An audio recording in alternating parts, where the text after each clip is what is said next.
The second Soviet dictator, Joseph Vissarionovich Stalin, born Ioseb Vissarionovich Zhigashvili, the 18th of December 1878 to the 5th of March 1953, was a Georgian revolutionary and Soviet political leader who governed the Soviet Union from 1922 until his death in 1953.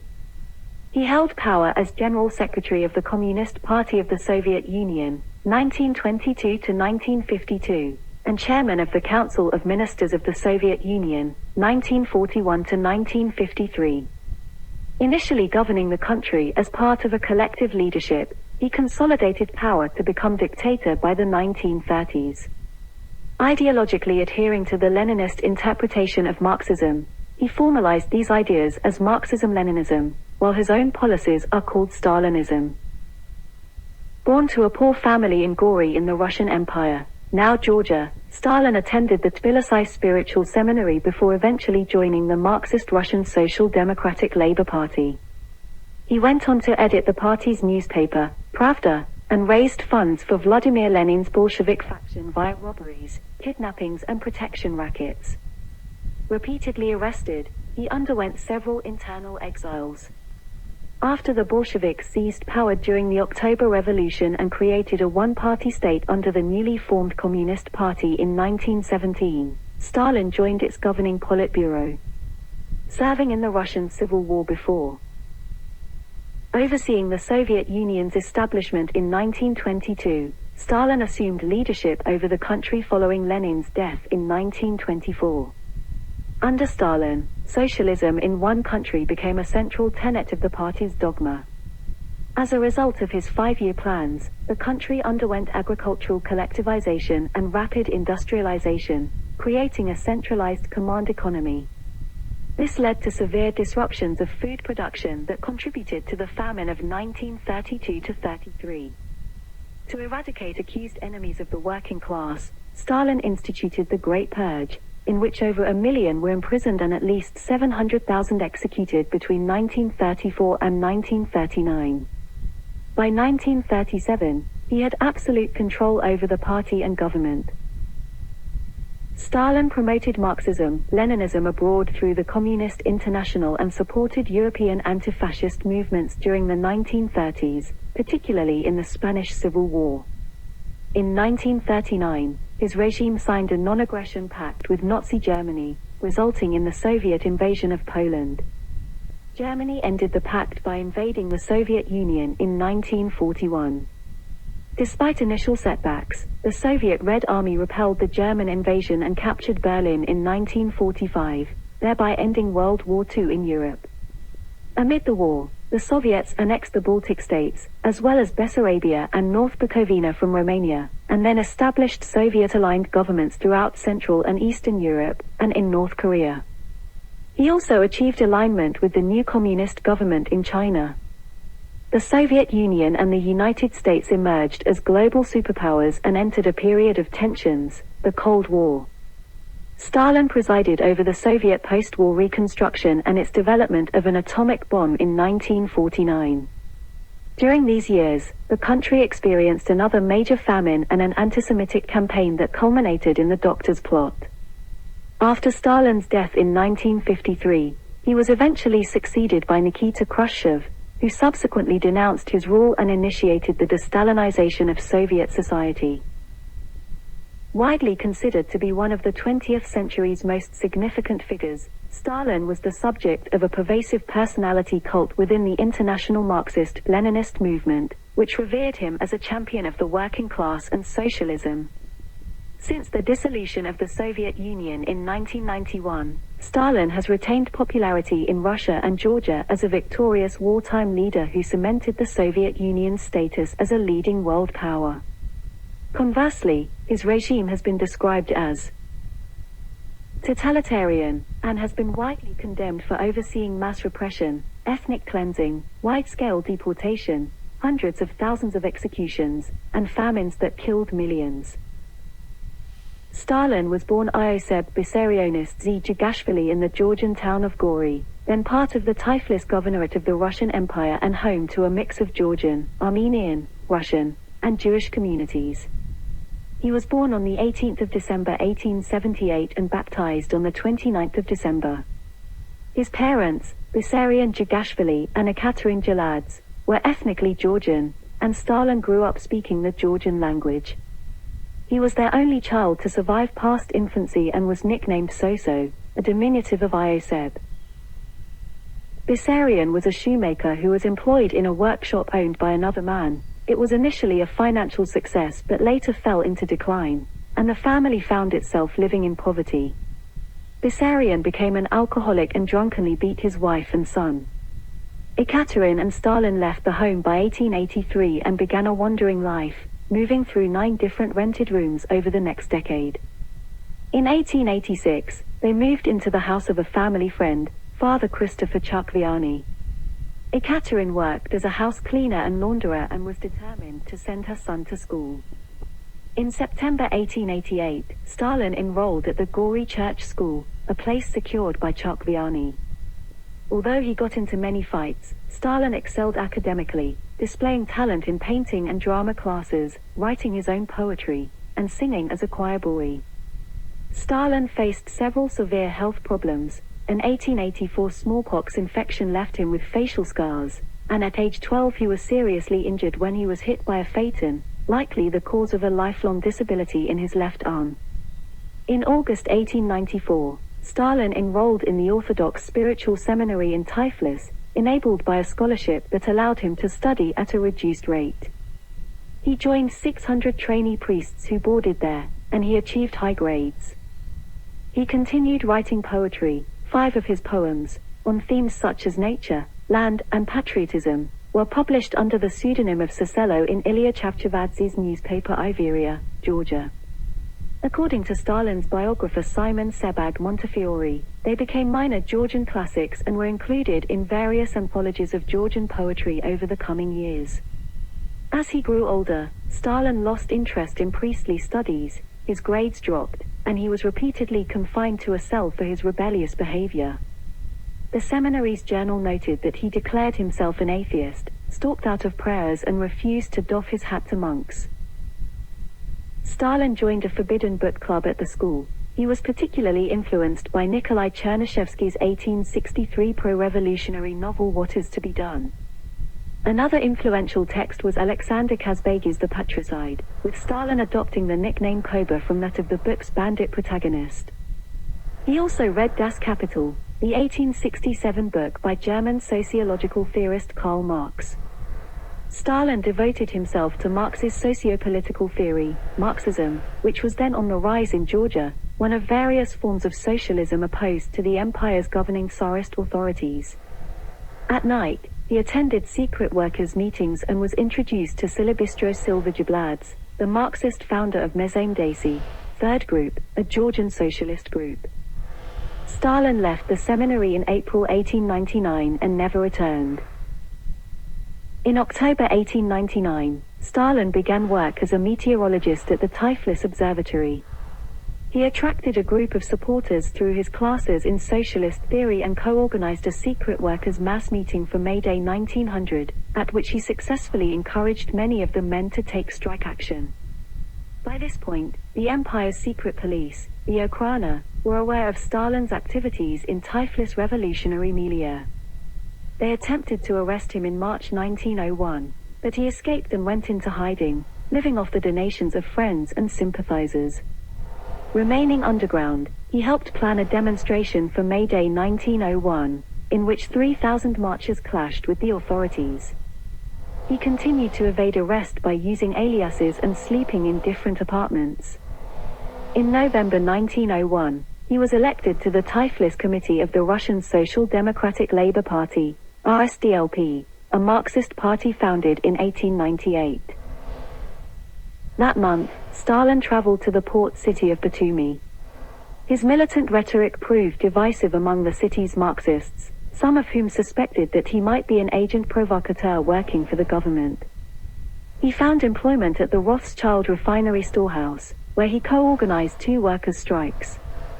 After several strike leaders were arrested, he co-organized a mass public demonstration which led to the storming of the prison. Troops fired upon the demonstrators, 13 of whom were killed. Stalin organized another mass demonstration on the day of their funeral, before being arrested in April 1902. Held first in Batumi prison and then Kutaisi prison, in mid-1903 he was sentenced to 3 years of exile in eastern Siberia. Stalin left Batumi in October, arriving at the small Siberian town of Novaya Uda in late November 1903. There, he lived in a two-room peasant's house, sleeping in the building's larder. He made 2 escape attempts. On the first, he made it to Balagansk before returning due to frostbite.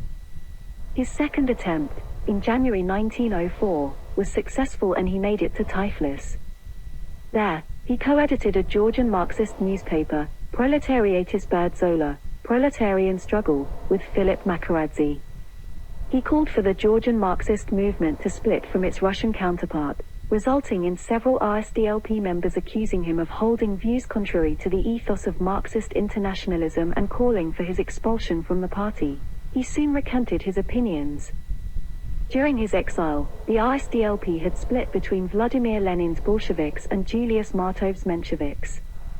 Stalin detested many of the Mensheviks in Georgia and aligned himself with the Bolsheviks. Although he established a Bolshevik stronghold in the mining town of Kyatura, Bolshevism remained a minority force in the Menshevik-dominated Georgian revolutionary scene. In January 1905, government troops massacred protesters in St. Petersburg. Unrest soon spread across the Russian Empire in what came to be known as the Revolution of 1905.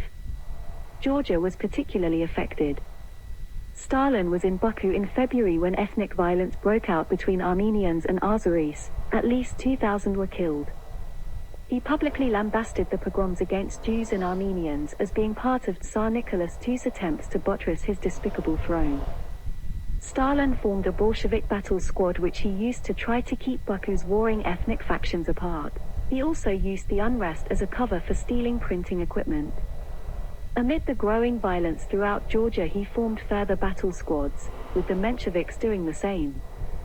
Stalin's squads disarmed local police and troops, raided government arsenals, and raised funds through protection rackets on large local businesses and mines. They launched attacks on the government's Cossack troops and pro-Tsarist Black Hundreds, coordinating some of their operations with the Menshevik militia. In November 1905, the Georgian Bolsheviks elected Stalin as one of their delegates to a Bolshevik conference in St. Petersburg. On arrival, he met Lenin's wife Nadezhda Krupskaya, who informed him that the venue had been moved to Tampere in the Grand Duchy of Finland. At the conference, Stalin met Lenin for the first time and became Stalin's indispensable mentor. Although Stalin held Lenin in deep respect, he was vocal in his disagreement with Lenin's view that the Bolsheviks should field candidates for the forthcoming election to the State Duma. Stalin saw the parliamentary process as a waste of time. In April 1906, Stalin attended the RSDLP Fourth Congress in Stockholm. This was his first trip outside the Russian Empire. At the conference, the RSDLP, then led by its Menshevik majority, agreed that it would not raise funds using armed robbery. Lenin and Stalin disagreed with this decision and later privately discussed how they could continue the robberies for the Bolshevik cause. Stalin married Kato Svanidze in a church ceremony at Sinaki in July 1906. In March 1907 she bore a son, Yakov. By that year, according to the historian Robert Service, Stalin had established himself as Georgia's leading Bolshevik. He attended the 5th RSDLP Congress, held in London in May-June 1907. After returning to Tiflis, Stalin organized the robbing of a large delivery of money to the Imperial Bank in June 1907. His gang ambushed the armed convoy in Yerevan Square with gunfire and homemade bombs. Around 40 people were killed, but all of his gang escaped alive. After the heist, Stalin settled in Baku with his wife and son. There, Mensheviks confronted Stalin about the robbery and voted to expel him from the RSDLP, but he took no notice of them. In Baku, Stalin secured Bolshevik domination of the local RSDLP branch and edited 2 Bolshevik newspapers, Bakinsky Proletary and Gudok, Whistle. In August 1907, He attended the 7th Congress of the Second International and International Socialist Organization in Stuttgart, Germany. In November 1907, his wife died of typhus, and he left his son with her family in Tiflis. In Baku he had reassembled his gang, the Outfit, which continued to attack black hundreds and raised finances by running protection rackets, counterfeiting currency, and carrying out robberies. They also kidnapped the children of several wealthy figures to extract ransom money. In early 1908, he traveled to the Swiss city of Geneva to meet with Lenin and the prominent Russian Marxist Georgy Plekhanov, although the latter exasperated him. In March 1908, Stalin was arrested and interned in Bailov prison in Baku. There he led the imprisoned Bolsheviks, organized discussion groups, and ordered the killing of suspected informants. He was eventually sentenced to 2 years' exile in the village of Solvychegodsk, Vologda province, arriving there in February 1909. In June, he escaped the village and made it to Kotlas disguised as a woman and from there to St. Petersburg. In March 1910, he was arrested again and sent back to Solvychegodsk. There he had affairs with at least 2 women. His landlady, Maria Kuzakova, later gave birth to his second son, Konstantin. In June 1911, Stalin was given permission to move to Vologda, where he stayed for 2 months, having a relationship with Pelageya Onyefrieva. He escaped to St. Petersburg, where he was arrested in September 1911 and sentenced to a further 3-year exile in Vologda. In January 1912, while Stalin was in exile, the first Bolshevik Central Committee was elected at the Prague Conference. Shortly after the conference, Lenin and Grigory Zinoviev decided to co-opt Stalin to the committee. Still in Vologda, Stalin agreed, remaining a Central Committee member for the rest of his life. Lenin believed that Stalin, as a Georgian, would help secure support for the Bolsheviks from the empire's minority ethnicities. In February 1912, Stalin again escaped to St. Petersburg, tasked with converting the Bolshevik weekly newspaper, Zvezda, Star, into a daily, Pravda, Truth. The new newspaper was launched in April 1912, although Stalin's role as editor was kept secret. In May 1912, he was arrested again and imprisoned in the Shpelery prison, before being sentenced to 3 years' exile in Siberia. In July, he arrived at the Siberian village of Narim, where he shared a room with a fellow Bolshevik Yakov Sverdlov. After 2 months, Stalin and Sverdlov escaped back to St. Petersburg.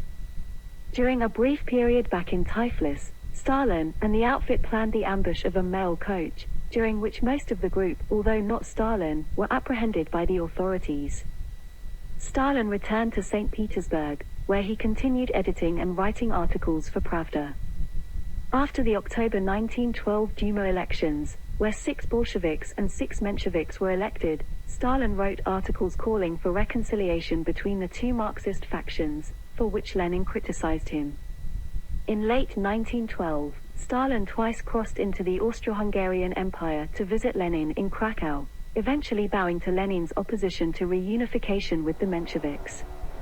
In January 1913, Stalin traveled to Vienna, where he researched the national question of how the Bolsheviks should deal with the Russian Empire's national and ethnic minorities. Lenin, who encouraged Stalin to write an article on the subject, wanted to attract those groups to the Bolshevik cause by offering them the right of secession from the Russian state, but also hoped they would remain part of a future Bolshevik-governed Russia. Stalin's article Marxism and the National Question was first published in the March, April, and May 1913 issues of the Bolshevik journal Prosveshniya. Lenin was pleased with it. According to Montefiore, this was Stalin's most famous work. The article was published under the pseudonym K. Stalin, a name he had used since 1912. Derived from the Russian word for steel, Stal, this has been translated as man of steel. Stalin may have intended it to imitate Lenin's pseudonym. Stalin retained the name for the rest of his life, possibly because it was used on the article that established his reputation among the Bolsheviks. In February 1913, Stalin was arrested while back in St. Petersburg. He was sentenced to 4 years' exile in Turkhansk, a remote part of Siberia from which escape was particularly difficult. In August, he arrived in the village of Monastirsko, although after 4 weeks was relocated to the hamlet of Kostino. In March 1914, concerned over a potential escape attempt, the authorities moved Stalin to the hamlet of Koreyka on the edge of the Arctic Circle. In the hamlet, Stalin had a relationship with Lydia Pereprigina, who was 14 at the time but within the legal age of consent in Tsarist Russia. In or about December 1914, their child was born but the infant soon died. Their second child, Alexander, was born circa April 1917. In Koreyka, Stalin lived closely with the indigenous Tunguzes and Arstyak, and spent much of his time fishing. While Stalin was in exile, Russia entered the First World War, and in October 1916 Stalin and other exiled Bolsheviks were conscripted into the Russian army, leaving for Monastirsko. They arrived in Krasnoyarsk in February 1917, where a medical examiner ruled Stalin unfit for military service because of his crippled arm. Stalin was required to serve 4 more months on his exile, and he successfully requested that he serve it in nearby Chinsk. Stalin was in the city when the February Revolution took place. Uprisings broke out in Petrograd, as St. Petersburg had been renamed, and Tsar Nicholas II abdicated to escape being violently overthrown. The Russian Empire became a de facto republic, headed by a provisional government dominated by liberals. In a celebratory mood, Stalin traveled by train to Petrograd in March. There, Stalin and a fellow Bolshevik Lev Kamenev assumed control of Pravda, and Stalin was appointed the Bolshevik representative to the Executive Committee of the Petrograd Soviet, an influential council of the city's workers. In April, Stalin came third in the Bolshevik elections for the party's Central Committee. Lenin came first and Zinoviev came second. This reflected his senior standing in the party at the time. The existing government of landlords and capitalists must be replaced by a new government, a government of workers and peasants. The existing pseudo-government, which was not elected by the people and which is not accountable to the people, must be replaced by a government recognized by the people, elected by representatives of the workers, soldiers, and peasants and held accountable to their representatives. Stalin helped organize the July Days Uprising, an armed display of strength by Bolshevik supporters. After the demonstration was suppressed, the provisional government initiated a crackdown on the Bolsheviks, raiding Pravda.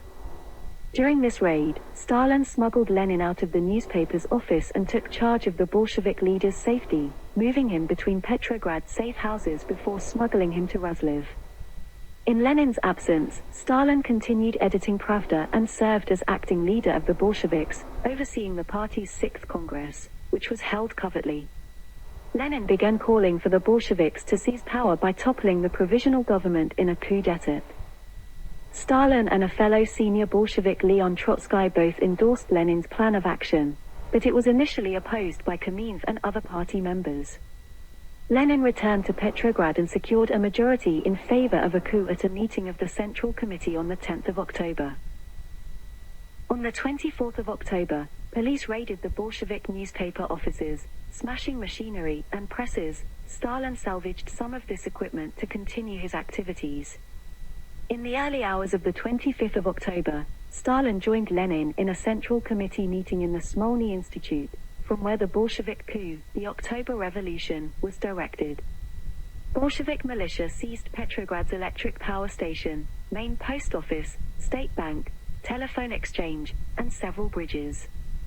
A Bolshevik-controlled ship, the Aurora, opened fire on the Winter Palace. The provisional government's assembled delegates surrendered and were arrested by the Bolsheviks. Although he had been tasked with briefing the Bolshevik delegates of the Second Congress of Soviets about the developing situation, Stalin's role in the coup had not been publicly visible. Trotsky and other later Bolshevik opponents of Stalin used this as evidence that his role in the coup had been insignificant, although later historians reject this. According to the historian Oleg Khlebniuk, Stalin filled an important role in the October Revolution as a senior Bolshevik, member of the party's Central Committee, and editor of its main newspaper. The historian Stephen Kotkin similarly noted that Stalin had been in the thick of events in the build-up to the coup. On the 26th of October 1917, Lenin declared himself chairman of a new government, the Council of People's Commissars, Sovnarkom. Stalin backed Lenin's decision not to form a coalition with the Mensheviks and Socialist Revolutionary Party, although they did form a coalition government with the left Socialist Revolutionaries. Stalin became part of an informal foursome leading the government, alongside Lenin, Trotsky, and Sverdlov. Of these, Sverdlov was regularly absent and died in March 1919. Stalin's office was based near to Lenin's in the Smolny Institute, and he and Trotsky were the only individuals allowed access to Lenin's study without an appointment. Although not so publicly well known as Lenin or Trotsky, Stalin's importance among the Bolsheviks grew. He co-signed Lenin's decrees shutting down hostile newspapers, and along with Sverdlov, he chaired the sessions of the committee drafting a constitution for the new Russian Soviet Federative Socialist Republic. He strongly supported Lenin's formation of the Cheka Security Service and the subsequent Red Terror that it initiated, noting that state violence had proved an effective tool for capitalist powers. He believed that it would prove the same for the Soviet government. Unlike senior Bolsheviks like Kamenev and Nikolai Bukharin, Stalin never expressed concern about the rapid growth and expansion of the Cheka and Red Terror. Having dropped his editorship of Pravda, Stalin was appointed the People's Commissar for Nationalities. He took Nadezhda Alalieva as his secretary and at some point married her, although the wedding date is unknown. In November 1917, he signed the Decree on Nationality, according ethnic and national minorities living in Russia the right of secession and self-determination. The decree's purpose was primarily strategic. The Bolsheviks wanted to gain favor among ethnic minorities but hoped that the latter would not actually desire independence. That month, he traveled to Helsinki to talk with the Finnish Social Democrats, granting Finland's request for independence in December. His department allocated funds for establishment of presses and schools in the languages of various ethnic minorities. Socialist revolutionaries accused Stalin's talk of federalism and national self-determination as a front for Sovnarkom's centralizing and imperialist policies. Because of the ongoing First World War, in which Russia was fighting the Central Powers of Germany and Austria-Hungary, Lenin's government relocated from Petrograd to Moscow in March 1918. Stalin, Trotsky, Sverdlov, and Lenin lived at the Kremlin. Stalin supported Lenin's desire to sign an armistice with the Central Powers regardless of the cost in territory. Stalin thought it necessary because, unlike Lenin, he was unconvinced that Europe was on the verge of proletarian revolution. Lenin eventually convinced the other senior Bolsheviks of his viewpoint, resulting in signing of the Treaty of Brest-Litovsk in March 1918. The treaty gave vast areas of land and resources to the Central Powers and angered many in Russia. The left socialist revolutionaries withdrew from the coalition government over the issue. The governing RSDLP party was soon renamed, becoming the Russian Communist Party. After the Bolsheviks seized power, both right and left-wing armies rallied against them, generating the Russian Civil War.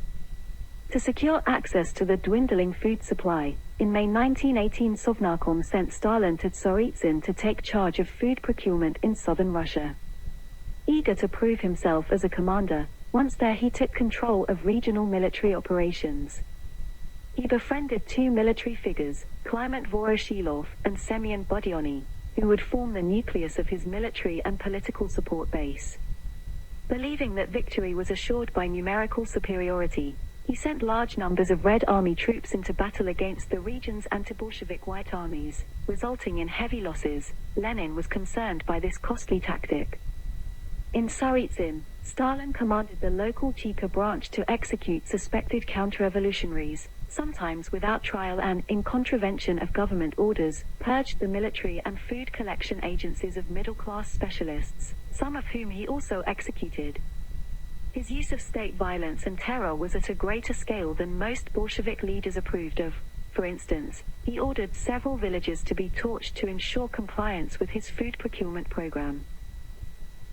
In December 1918, Stalin was sent to Perm to lead an inquiry into how Alexander Kolchak's white forces had been able to decimate Red troops based there. He returned to Moscow between January and March 1919, before being assigned to the Western Front at Petrograd.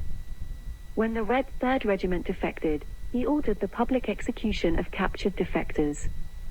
In September he was returned to the Southern Front. During the war, he proved his worth to the Central Committee, displaying decisiveness, determination, and willingness to take on responsibility in conflict situations. At the same time, he disregarded orders and repeatedly threatened to resign when affronted. He was reprimanded by Lenin at the 8th Party Congress for employing tactics which resulted in far too many deaths of Red Army soldiers. In November 1919, the government nonetheless awarded him the Order of the Red Banner for his wartime service. The Bolsheviks won the Russian Civil War by the end of 1919. By that time, Sovnarkom had turned its attention to spreading proletarian revolution abroad, to this end forming the Communist International in March 1919. Stalin attended its inaugural ceremony. Although Stalin did not share Lenin's belief that Europe's proletariat were on the verge of revolution, he acknowledged that as long as it stood alone, Soviet Russia remained vulnerable. In December 1918, he drew up decrees recognizing Marxist-governed Soviet republics in Estonia, Lithuania, and Latvia. During the Civil War, these Marxist governments were overthrown and the Baltic countries became fully independent of Russia, an act Stalin regarded as illegitimate. In February 1920, he was appointed to head the Workers' and Peasants' Inspectorate. That same month he was also transferred to the Caucasian Front. Following earlier clashes between Polish and Russian troops, the Polish-Soviet War broke out in early 1920, with the Poles invading Ukraine and taking Kiev on the 7th of May. On the 26th of May, Stalin was moved to Ukraine, on the Southwest Front. The Red Army retook Kiev on the 10th of June and soon forced the Polish troops back into Poland. On the 16th of July, the Central Committee decided to take the war into Polish territory. Lenin believed that the Polish proletariat would rise up to support the Russians against Józef Pilsudski's Polish government. Stalin had cautioned against this. He believed that nationalism would lead the Polish working class to support their government's war effort. He also believed that the Red Army was ill-prepared to conduct an offensive war and that it would give white armies a chance to resurface in Crimea, potentially reigniting the civil war. Stalin lost the argument, after which he accepted Lenin's decision and supported it. Along the Southwest Front, he became determined to conquer Lviv. In focusing on this goal, he disobeyed orders in early August to transfer his troops to assist Mikhail Tukhachevsky's forces that were attacking Warsaw. In mid-August 1920, the Poles repulsed the Russian advance, and Stalin returned to Moscow to attend the Politburo meeting. In Moscow, Lenin and Trotsky blamed him for his behavior in the Polish-Soviet War. Stalin felt humiliated and underappreciated. On the 17th of August, he demanded demission from the military, which was granted on the 1st of September. At the 9th Bolshevik Conference in late September, Trotsky accused Stalin of strategic mistakes in his handling of the war. Trotsky claimed that Stalin sabotaged the campaign by disobeying troop transfer orders. Lenin joined Trotsky in criticizing him, and nobody spoke on his behalf at the conference. Stalin felt disgraced and increased his antipathy toward Trotsky. The Polish-Soviet War ended on the 18th of March 1921, when a peace treaty was signed in Riga. The Soviet government sought to bring neighboring states under its domination. In February 1921 it invaded the Menshevik-governed Georgia, while in April 1921, Stalin ordered the Red Army into Turkestan to reassert Russian state control. As People's Commissar for Nationalities, Stalin believed that each national and ethnic group should have the right to self-expression, facilitated through autonomous republics within the Russian state in which they could oversee various regional affairs. In taking this view, some Marxists accused him of bending too much to bourgeois nationalism, while others accused him of remaining too Russocentric by seeking to retain these nations within the Russian state. Stalin's native Caucasus posed a particular problem because of its highly multi-ethnic mix. Stalin opposed the idea of separate Georgian, Armenian, and Azerbaijani autonomous republics, arguing that these would likely oppress ethnic minorities within their respective territories. Instead, he called for a Transcaucasian Socialist Federative Soviet Republic. The Georgian Communist Party opposed the idea, resulting in the Georgian affair. In mid-1921, Stalin returned to the southern Caucasus, there calling on Georgian communists to avoid the chauvinistic Georgian nationalism which marginalized the Abkhazian, Ossetian, and Agarian minorities in Georgia. On this trip, Stalin met with his son Yakov, and brought him back to Moscow. Nadezhda had given birth to another of Stalin's sons, Vasily, in March 1921. After the Civil War, workers' strikes and peasant uprisings broke out across Russia, largely in opposition to Sovnarkom's food requisitioning project. As an antidote, Lenin introduced market-oriented reforms, the New Economic Policy, NEP. There was also internal turmoil in the Communist Party, as Trotsky led a faction calling for abolition of trade unions. Lenin opposed this, and Stalin helped rally opposition to Trotsky's position. Stalin also agreed to supervise the Department of Agitation and Propaganda in the Central Committee Secretariat. At the 11th Party Congress in 1922, Lenin nominated Stalin as the party's new General Secretary. Although concerns were expressed that adopting this new post on top of his others would overstretch his workload and give him too much power, Stalin was appointed to the position. For Lenin, it was advantageous to have a key ally in this crucial post. The supposedly Lenin's testament, on the 4th of January 1923 states, "Stalin is too crude, and this defect which is entirely acceptable in Armenia and in relationships among us as communists, becomes unacceptable in the position of General Secretary. I therefore propose to comrades that they should devise a means of removing him from this job and should appoint to this job someone else who is distinguished from Comrade Stalin in all other respects only by the single superior aspect that he should be more tolerant, more polite and more attentive towards comrades, less capricious, etc." But this testament was possibly composed by Lenin's wife Krupskaya rather than Lenin himself. In May 1922, a massive stroke left Lenin partially paralyzed. Residing at his Gorky dacha, Lenin's main connection to Sovnarkom was through Stalin, who was a regular visitor. Lenin twice asked Stalin to procure poison so that he could commit suicide, but Stalin never did so. Despite this comradeship, Lenin disliked what he referred to as Stalin's Asiatic manner and told his sister Maria that Stalin was not intelligent. Lenin and Stalin argued on the issue of foreign trade. Lenin believed that the Soviet state should have a monopoly on foreign trade, but Stalin supported Grigory Sokolnikov's view that doing so was impractical at that stage. Another disagreement came over the Georgian affair, with Lenin backing the Georgian Central Committee's desire for a Georgian Soviet Republic over Stalin's idea of a Transcaucasian one. They also disagreed on the nature of the Soviet state. Lenin called for establishment of a new federation named the Union of Soviet Republics of Europe and Asia, reflecting his desire for expansion across the two continents, and insisted that the Russian state should join this union on equal terms with the other Soviet states.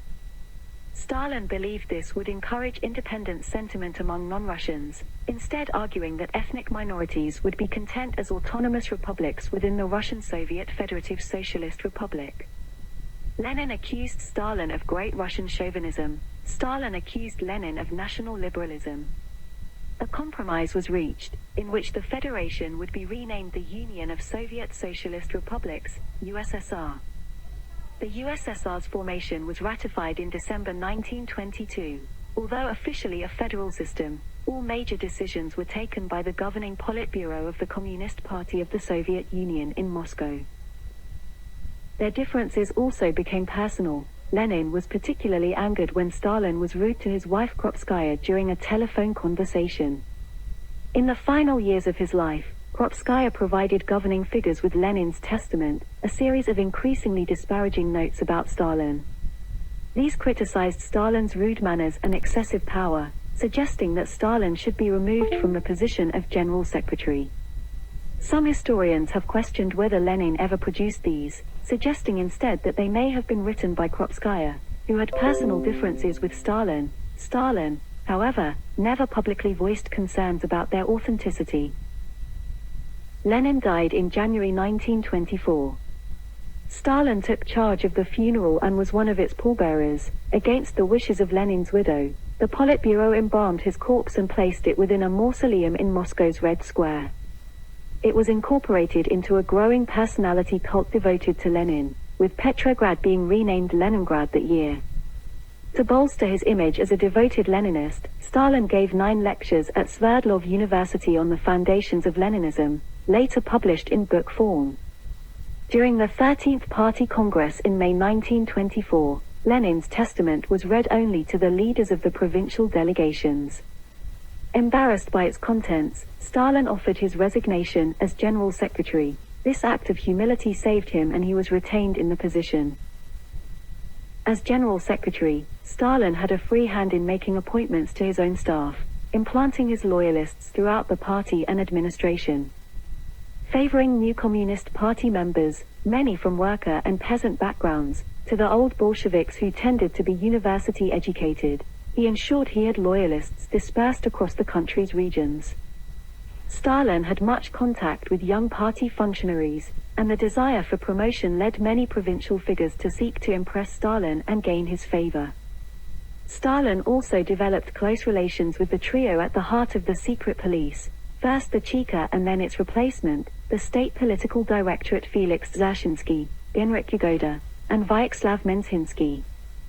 In his private life, he divided his time between his Kremlin apartment and a dacha at Zubalova. His wife gave birth to a daughter, Svetlana, in February 1926. In the wake of Lenin's death, various protagonists emerged in the struggle to become his successor. Alongside Stalin was Trotsky, Zinoviev, Kamenev, Bukharin, Alexei Rykov, and Mikhail Tomsky. Stalin saw Trotsky, whom he personally despised, as the main obstacle to his dominance within the party. While Lenin had been ill, Stalin had forged an anti-Trotsky alliance with Kamenev and Zinoviev. Although Zinoviev was concerned about Stalin's growing authority, he rallied behind him at the 13th Congress as a counterweight to Trotsky, who now led a party faction known as the Left Opposition. The Left Opposition believed the NEP conceded too much to capitalism. Stalin was called a rightist for his support of the policy. Stalin built up a retinue of his supporters in the Central Committee, while the Left Opposition were gradually removed from their positions of influence. He was supported in this by Bukharin, who, like Stalin, believed that the Left Opposition's proposals would plunge the Soviet Union into instability. In late 1924, Stalin moved against Kamenev and Zinoviev, removing their supporters from key positions. In 1925, the two moved into open opposition to Stalin and Bukharin. At the 14th Party Congress in December, they launched an attack against Stalin's faction, but it was unsuccessful. Stalin in turn accused Kamenev and Zinoviev of reintroducing factionalism and thus instability into the party. In mid-1926, Kamenev and Zinoviev joined with Trotsky's supporters to form the United Opposition against Stalin. In October they agreed to stop factional activity under threat of expulsion, and later publicly recanted their views under Stalin's command. The factionalist arguments continued, with Stalin threatening to resign in October and then December 1926 and again in December 1927. In October 1927, Zinoviev and Trotsky were removed from the Central Committee. The latter was exiled to Kazakhstan and later deported from the country in 1929. Some of those United Opposition members who were repentant were later rehabilitated and returned to government. Stalin was now the party's supreme leader, although he was not the head of government, a task he entrusted to his key ally Vyacheslav Molotov. Other important supporters on the Politburo were Voroshilov, Lazar Kaganovich, and Sergei Ordzhonikidze, with Stalin ensuring his allies ran the various state institutions. According to Montefiore, at this point Stalin was the leader of the oligarchs, but he was far from a dictator. His growing influence was reflected in naming of various locations after him. In June 1924 the Ukrainian mining town of Yuzovka became Stalino, and in April 1925, Tsaritsyn was renamed Stalingrad on the order of Mikhail Kalinin and Evelyn Yukidze. In 1926, Stalin published On Questions of Leninism. Here, he argued for the concept of socialism in one country, which he presented as an orthodox Leninist perspective. It nevertheless clashed with established Bolshevik views that socialism could not be established in one country but could only be achieved globally through the process of world revolution. In 1927, there was some argument in the party over Soviet policy regarding China. Stalin had called for the Chinese communists to ally themselves with Kuomintang, KMT, nationalists, viewing a communist Kuomintang alliance as the best bulwark against Japanese imperial expansionism. Instead, the KMT repressed the communists and a civil war broke out between the two sides. We have fallen behind the advanced countries by 50 to 100 years. We must close that gap in 10 years. Either we do this or we'll be crushed. This is what our obligations before the workers and peasants of the USSR dictate to us, Stalin wrote in February 1931. The Soviet Union lagged behind the industrial development of Western countries, and there had been a shortfall of grain. 1927 produced only 70% of grain produced in 1926. Stalin's government feared attack from Japan, France, the United Kingdom, Poland, and Romania. Many communists, including in Komsomol, OGPU, and the Red Army, were eager to be rid of the NEP and its market-oriented approach. They had concerns about those who profited from the policy, affluent peasants known as kulaks and small business owners or netmen.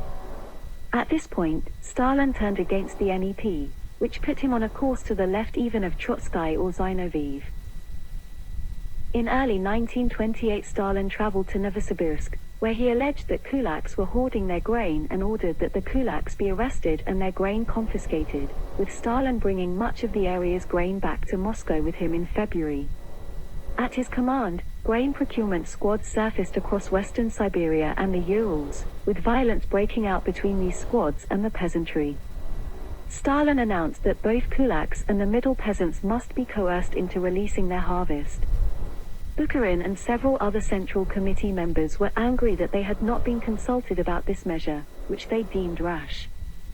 In January 1930, the Politburo approved the liquidation of the kulak class. Accused kulaks were rounded up and exiled to other parts of the country or to concentration camps. Large numbers died during the journey. By July 1930, over 320,000 households had been affected by the dekulakization policy. According to Stalin biographer Dmitry Volkogonov, dekulakization was the first mass terror applied by Stalin in his own country. Stalin's government initiated the Stakhanovite movement to encourage hard work. It was partly responsible for a substantial rise in production during the 1930s. In 1929, the Politburo announced the mass collectivization of agriculture, establishing both kolkhozy collective farms and savkhoz state farms. Stalin barred kulaks from joining these collectives. Although officially voluntary, many peasants joined the collectives out of fear they would face the fate of the kulaks. Others joined amid intimidation and violence from party loyalists.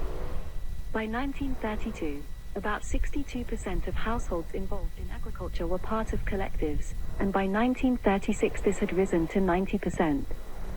Many of the collectivized peasants resented the loss of their private farmland, and productivity slumped. Famine broke out in many areas, with the Politburo frequently ordering distribution of emergency food relief to these regions. Armed peasant uprisings against dekulakization and collectivization broke out in Ukraine, Northern Caucasus, Southern Russia, and Central Asia, reaching their apex in March 1930. These were suppressed by the Red Army. Stalin responded to the uprisings with an article insisting that collectivization was voluntary and blaming any violence and other excesses on local officials.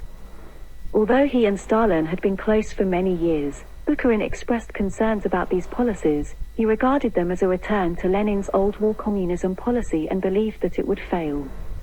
By mid-1928 he was unable to rally sufficient support in the party to oppose the reforms. In November 1929 Stalin removed him from the Politburo. Officially, the Soviet Union had replaced the irrationality and wastefulness of a market economy with a planned economy organized along a long-term, precise, and scientific framework. In reality, Soviet economics were based on ad hoc commandments issued from the center, often to make short-term targets. In 1928, the first 5-year plan was launched, its main focus on boosting heavy industry. It was finished a year ahead of schedule, in 1932. The USSR underwent a massive economic transformation. New mines were opened, new cities like Magnitogorsk constructed, and work on the White Sea-Baltic Canal began. Millions of peasants moved to the cities, although urban house building could not keep up with the demand. Large debts were accrued purchasing foreign-made machinery. Many of major construction projects, including the White Sea-Baltic Canal and the Moscow Metro, were constructed largely through forced labor. The last elements of workers' control over industry were removed, with factory managers increasing their authority and receiving privileges and perks. Stalin defended wage disparity by pointing to Marx's argument that it was necessary during the lower stages of socialism. To promote intensification of labor, a series of medals and awards as well as the Stakhanovite movement were introduced. Stalin's message was that socialism was being established in the USSR while capitalism was crumbling amid the Wall Street crash. His speeches and articles reflected his utopian vision of the Soviet Union rising to unparalleled heights of human development, creating a new Soviet person. In 1928, Stalin declared that class war between the proletariat and their enemies would intensify as socialism developed. He warned of a danger from the right, including in the Communist Party itself. The first major show trial in the USSR was the Shakti trial of 1928, in which several middle-class industrial specialists were convicted of sabotage. From 1929 to 1930, further show trials were held to intimidate opposition. These included the Industrial Party trial, Menshevik trial, and Metrovica's trial. Aware that the ethnic Russian majority may have concerns about being ruled by a Georgian, he promoted ethnic Russians throughout the state hierarchy and made the Russian language compulsory throughout schools and offices, albeit to be used in tandem with local languages in areas with non-Russian majorities. Nationalist sentiment among ethnic minorities was suppressed. Conservative social policies were promoted to enhance social discipline and boost population growth. This included a focus on strong family units and motherhood, recriminalization of homosexuality, restrictions placed on abortion and divorce, and abolition of the genital women's department. Stalin desired a cultural revolution, entailing both creation of a culture for the masses and wider dissemination of previously elite culture. He oversaw proliferation of schools, newspapers, and libraries, as well as advancement of literacy and numeracy. Socialist realism was promoted throughout arts, while Stalin personally wooed prominent writers, namely Maxim Gorky, Mikhail Sholokhov, and Alexei Nikolaevich Tolstoy. He also expressed patronage for scientists whose research fitted within his preconceived interpretation of Marxism. For instance, he endorsed research of an agrobiologist Trofim Lysenko despite the fact that it was rejected by the majority of Lysenko's scientific peers as pseudoscientific. The government's anti-religious campaign was re-intensified, with increased funding given to the League of Militant Atheists. Christian, Muslim, and Buddhist clergy faced persecution. Many religious buildings were demolished, most notably Moscow's Cathedral of Christ the Saviour, destroyed in 1931 to make way for the never-completed Palace of the Soviets. Religion retained an influence over much of the population. In the 1937 census, 57% of respondents identified as religious. Throughout the 1920s and beyond, Stalin placed a high priority on foreign policy.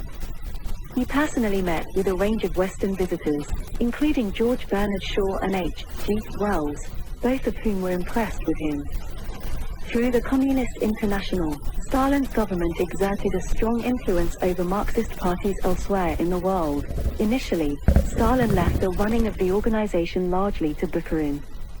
At its 6th Congress in July 1928, Stalin informed delegates that the main threat to socialism came not from the right but from non-Marxist socialists and social democrats, whom he called social fascists. Stalin recognized that in many countries, the social democrats were the Marxist-Leninists' main rivals for working-class support.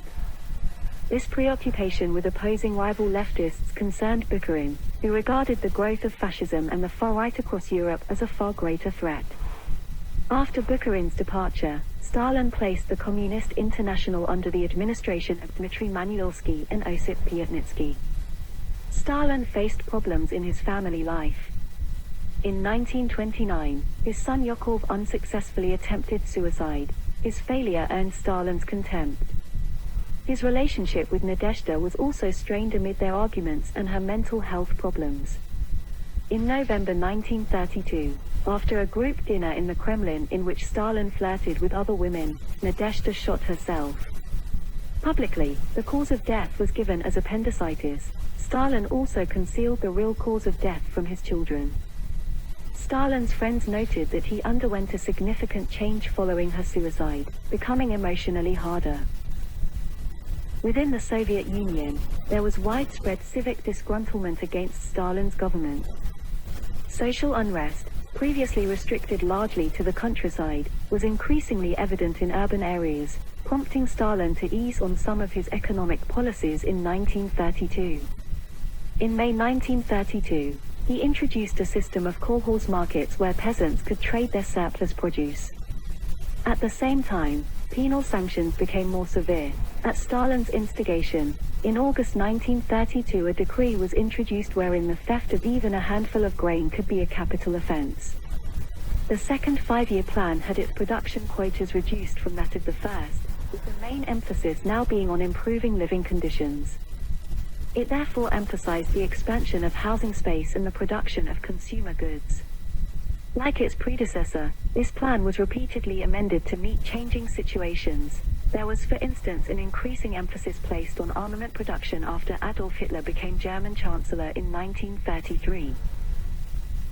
The Soviet Union experienced a major famine which peaked in the winter of 1932-33. Between 5 and 7 million people died. The worst affected areas were Ukraine and the North Caucasus, although the famine also affected Kazakhstan and several Russian provinces. Historians have long debated whether Stalin's government had intended the famine to occur or not. There are no known documents in which Stalin or his government explicitly called for starvation to be used against the population. The 1931 and 1932 harvests had been poor ones because of weather conditions and had followed several years in which lower productivity had resulted in a gradual decline in output. Government policies, including the focus on rapid industrialization, the socialization of livestock, and the emphasis on sown areas over crop rotation, exacerbated the problem. The state had also failed to build reserve grain stocks for such an emergency. Stalin blamed the famine on hostile elements and sabotage within the peasantry. His government provided small amounts of food to famine-struck rural areas, although this was wholly insufficient to deal with the levels of starvation. The Soviet government believed that food supplies should be prioritized for the urban workforce. For Stalin, the fate of Soviet industrialization was far more important than the lives of the peasantry. Grain exports, which were a major means of Soviet payment for machinery, declined heavily. Stalin would not acknowledge that his policies had contributed to the famine, the existence of which was kept secret from foreign observers. In 1935-36, Stalin oversaw a new constitution. Its dramatic liberal features were designed as propaganda weapons, but all power rested in the hands of Stalin and his Politburo. He declared that socialism, which is the first phase of communism, has basically been achieved in this country. In 1938, the history of the Communist Party of the Soviet Union, Bolsheviks, colloquially known as the Short Course, was released. Conquest later referred to it as the central text of Stalinism. A number of authorized Stalin biographies were also published, although Stalin generally wanted to be portrayed as the embodiment of the Communist Party rather than have his life story explored. During the later 1930s, Stalin placed a few limits on the worship of his own greatness. By 1938, Stalin's inner circle had gained a degree of stability, containing the personalities who would remain there until Stalin's death. Seeking improved international relations, in 1934 the Soviet Union secured membership of the League of Nations, from which it had previously been excluded. Stalin initiated confidential communications with Hitler in October 1933, shortly after the latter came to power in Germany. Stalin admired Hitler, particularly his maneuvers to remove rivals within the Nazi Party in the Night of the Long Knives. Stalin nevertheless recognized the threat posed by fascism and sought to establish better links with the liberal democracies of Western Europe. In May 1935, the Soviets signed a treaty of mutual assistance with France and Czechoslovakia. At the Communist International 7th Congress, held in July-August 1935, the Soviet government encouraged Marxist-Leninists to unite with other leftists as part of a popular front against fascism. In turn, the anti-communist governments of Germany, Fascist Italy, and Japan signed the Anti-Comintern Pact of 1936. When the Spanish Civil War broke out in July 1936, the Soviets sent 648 aircraft and 407 tanks to the left-wing Republican faction. These were accompanied by 3,000 Soviet troops and 42,000 members of the International Brigade set up by the Communist International. Stalin took a strong personal involvement in the Spanish situation. Germany and Italy backed the nationalist faction, which was ultimately victorious in March 1939. With the outbreak of the Second Sino-Japanese War in July 1937, the Soviet Union and China signed a non-aggression pact the following August. Stalin aided the Chinese, as the KMT and the Communists had suspended their civil war and formed the desired united front. Stalin often gave conflicting signals regarding state repression. In May 1933, he released from prison many convicted of minor offenses, ordering the security services not to enact further mass arrests and deportations. In September 1934, he launched a commission to investigate false imprisonments. That same month he called for the execution of workers at the Stalin metallurgical factory accused of spying for Japan. This mixed approach began to change in December 1934, after prominent party member Sergei Kirov was murdered. After the murder, Stalin became increasingly concerned by the threat of assassination, improved his personal security, and rarely went out in public. State repression intensified after Kirov's death. Stalin instigated this, reflecting his prioritization of security above other considerations. Stalin issued a decree establishing NKVD troikas which could mete out rulings without involving the courts. In 1935, he ordered the NKVD to expel suspected counter-revolutionaries from urban areas. In early 1935, over 11,000 were expelled from Leningrad. In 1936, Nikolai Yeshev became head of the NKVD. Stalin orchestrated the arrest of many former opponents in the Communist Party as well as sitting members of the Central Committee. Denounced as Western-backed mercenaries, many were imprisoned or exiled internally. The first Moscow trial took place in August 1936. Kamin and Zinoviev were among those accused of plotting assassinations, found guilty in a show trial, and executed. The second Moscow show trial took place in January 1937, and the third in March 1938, in which Bukharin and Rykov were accused of involvement in the alleged Trotskyite terrorist plot and sentenced to death. By late 1937, all remnants of collective leadership were gone from the Politburo, which was controlled entirely by Stalin.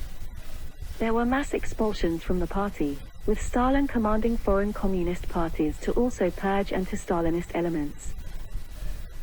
Repressions further intensified in December 1936 and remained at a high level until November 1938, a period known as the Great Purge. By the latter part of 1937, the purges had moved beyond the party and were affecting the wider population. In July 1937, the Politburo ordered a purge of anti-Soviet elements in society, targeting anti-Stalin Bolsheviks, former Mensheviks, and socialist revolutionaries, priests, ex-White Army soldiers, and common criminals.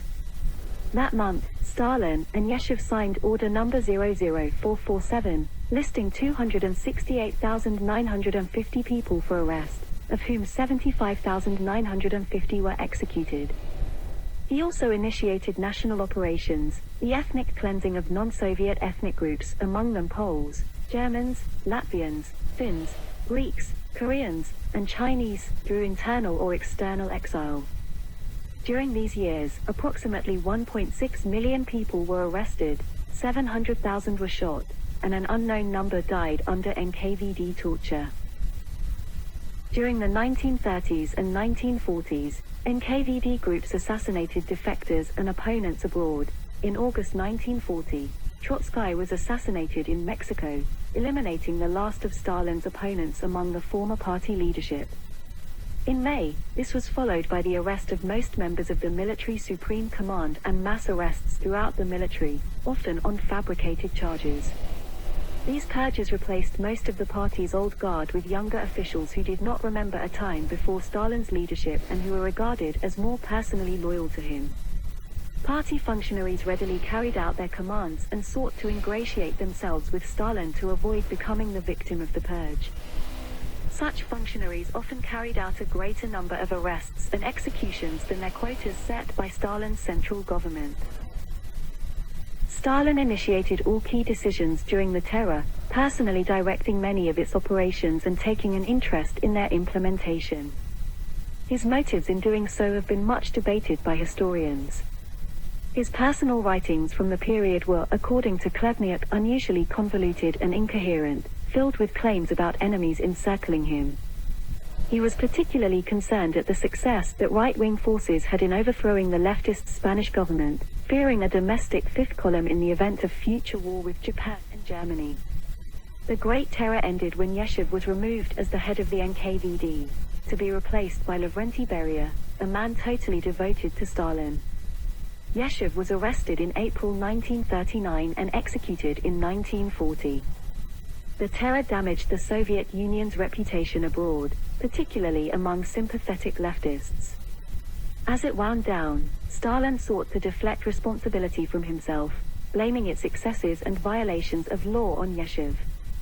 According to historian James Harris, contemporary archival research shows that the motivation behind the purges was not Stalin attempting to establish his own personal dictatorship. Evidence suggests he was committed to building the socialist state envisioned by Lenin. The real motivation for the terror, according to Harris, was an excessive fear of counter-revolution. As a Marxist-Leninist, Stalin expected an inevitable conflict between competing capitalist powers. After Nazi Germany annexed Austria and then part of Czechoslovakia in 1938, Stalin recognized a war was looming. He sought to maintain Soviet neutrality, hoping that a German war against France and Britain would lead to Soviet dominance in Europe. Militarily, the Soviets also faced a threat from the east, with Soviet troops clashing with the expansionist Japanese in the latter part of the 1930s. Stalin initiated a military build-up, with the Red Army more than doubling between January 1939 and June 1941, although in its haste to expand many of its officers were poorly trained. Between 1940 and 1941 he also purged the military, leaving it with a severe shortage of trained officers when war broke out. As Britain and France seemed unwilling to commit to an alliance with the Soviet Union, Stalin saw a better deal with the Germans. On the 3rd of May 1939, Stalin replaced his Western-oriented foreign minister Maxim Litvinov with Vyacheslav Molotov. In May 1939, Germany began negotiations with the Soviets, proposing that Eastern Europe be divided between the two powers. Stalin saw this as an opportunity both for territorial expansion and temporary peace with Germany. In August 1939, the Soviet Union signed the Molotov-Ribbentrop Pact with Germany, a non-aggression pact negotiated by Molotov and German Foreign Minister Joachim von Ribbentrop.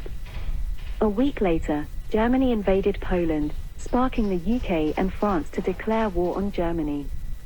On the 17th of September, the Red Army entered eastern Poland, officially to restore order amid the collapse of the Polish state. On the 28th of September, Germany and the Soviet Union exchanged some of their newly conquered territories. Germany gained the linguistically Polish-dominated areas of Lublin province and part of Warsaw province, while the Soviets gained Lithuania. A German-Soviet frontier treaty was signed shortly after, in Stalin's presence. The two states continued trading, undermining the British blockade of Germany. The Soviets further demanded parts of eastern Finland, but the Finnish government refused. The Soviets invaded Finland in November 1939, yet despite numerical inferiority, the Finns kept the Red Army at bay. International opinion backed Finland, with the Soviets being expelled from the League of Nations. Embarrassed by their inability to defeat the Finns, the Soviets signed an interim peace treaty, in which they received territorial concessions from Finland. In June 1940, the Red Army occupied the Baltic states, which were forcibly merged into the Soviet Union in August. They also invaded and annexed Bessarabia and northern Bukovina, parts of Romania. The Soviets sought to forestall descent in these new East European territories with mass repressions. One of the most noted instances was the Katyn massacre of April and May 1940, in which around 22,000 members of the Polish armed forces, police, and intelligentsia were executed. The speed of the German victory over an occupation of France in mid-1940 took Stalin by surprise. He increasingly focused on appeasement with the Germans to delay any conflict with them. After the Tripartite Pact was signed by Axis powers Germany, Japan, and Italy in October 1940, Stalin proposed that the USSR also join the Axis alliance. To demonstrate peaceful intentions toward Germany, in April 1941 the Soviets signed a neutrality pact with Japan. Although de facto head of government for a decade and a half, Stalin concluded that relations with Germany had deteriorated to such an extent that he needed to deal with the problem as de jure head of government as well. On the 6th of May, Stalin replaced Molotov as Premier of the Soviet Union.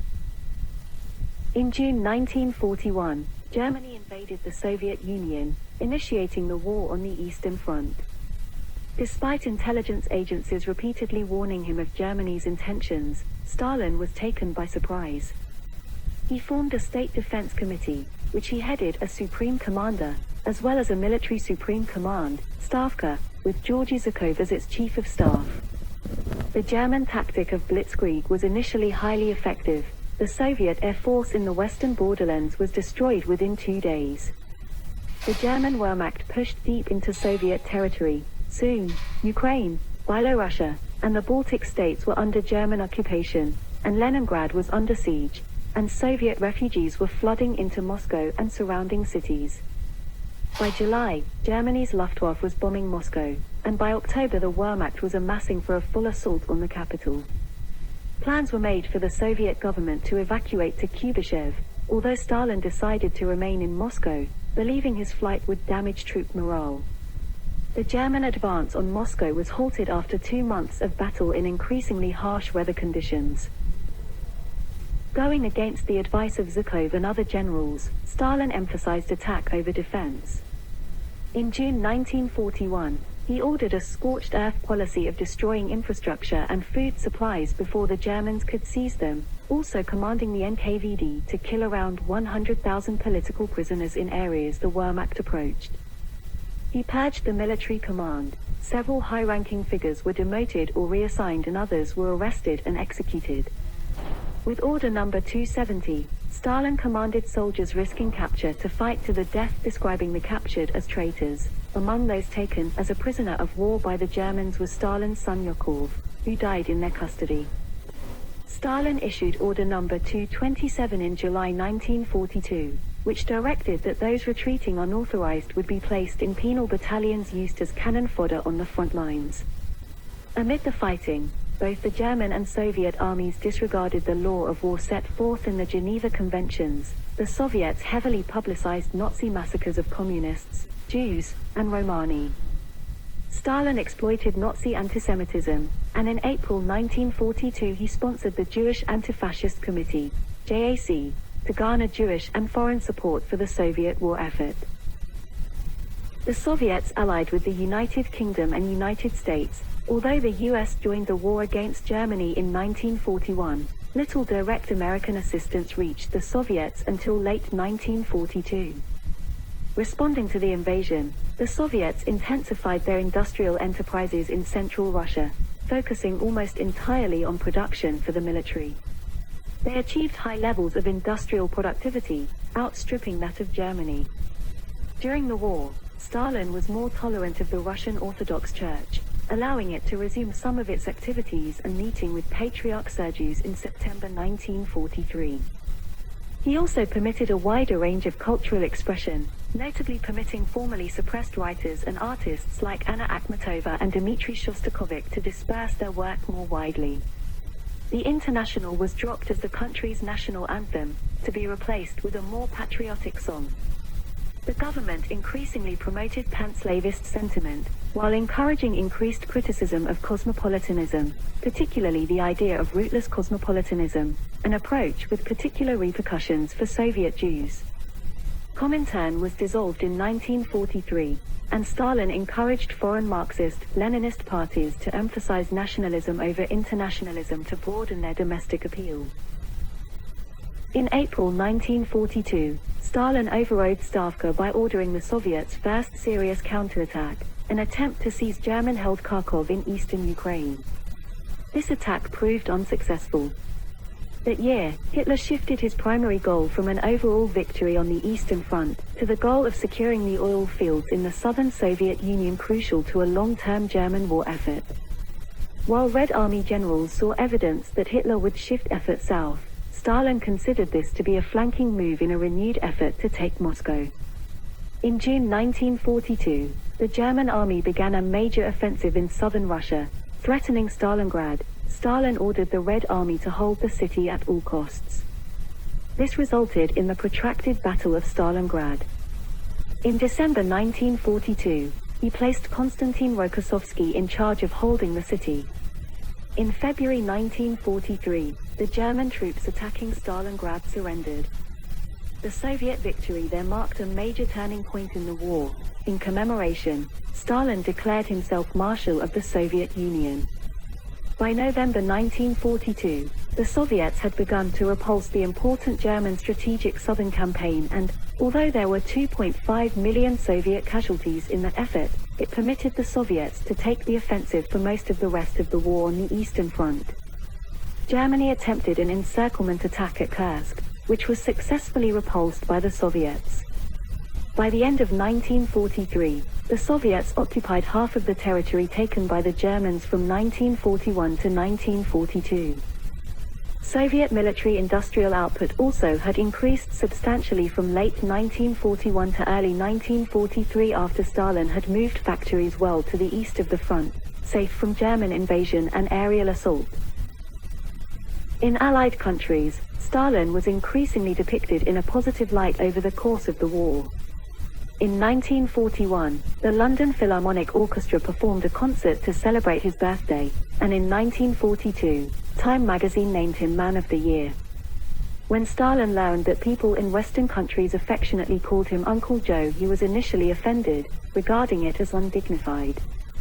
There remained mutual suspicions between Stalin, British Prime Minister Winston Churchill, and US President Franklin D. Roosevelt, who were together known as the Big Three. Churchill flew to Moscow to visit Stalin in August 1942 and again in October 1944. Stalin scarcely left Moscow throughout the war, with Roosevelt and Churchill frustrated with his reluctance to travel to meet them. In November 1943, Stalin met with Churchill and Roosevelt in Tehran, a location of Stalin's choosing.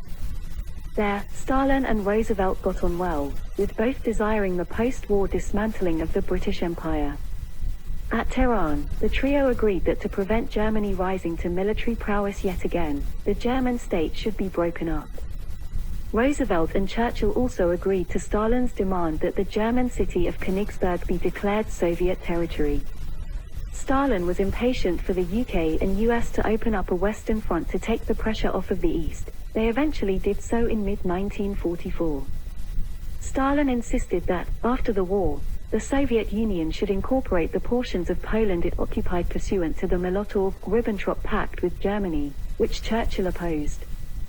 Discussing the fate of the Balkans, later in 1944, Churchill agreed to Stalin's suggestion that after the war, Bulgaria, Romania, Hungary, and Yugoslavia would come under the Soviet sphere of influence, while Greece would come under that of the West. In 1944, the Soviet Union made significant advances across Eastern Europe toward Germany, including Operation Bagration, a massive offensive in the Byelorussian SSR against the German Army Group Center. In 1944 the German armies were pushed out of the Baltic states, with the exception of the Ostland, which were then re-annexed into the Soviet Union. As the Red Army reconquered the Caucasus and Crimea, various ethnic groups living in the region, the Kalmyks, Chechens, Ingushi, Karachay, Balkars, and Crimean Tatars, were accused of having collaborated with the Germans. Using the idea of collective responsibility as a basis, Stalin's government abolished their autonomous republics and between late 1943 and 1944 deported the majority of their populations to Central Asia and Siberia. Over 1 million people were deported as a result of the policy. In February 1945, the three leaders met at the Yalta Conference.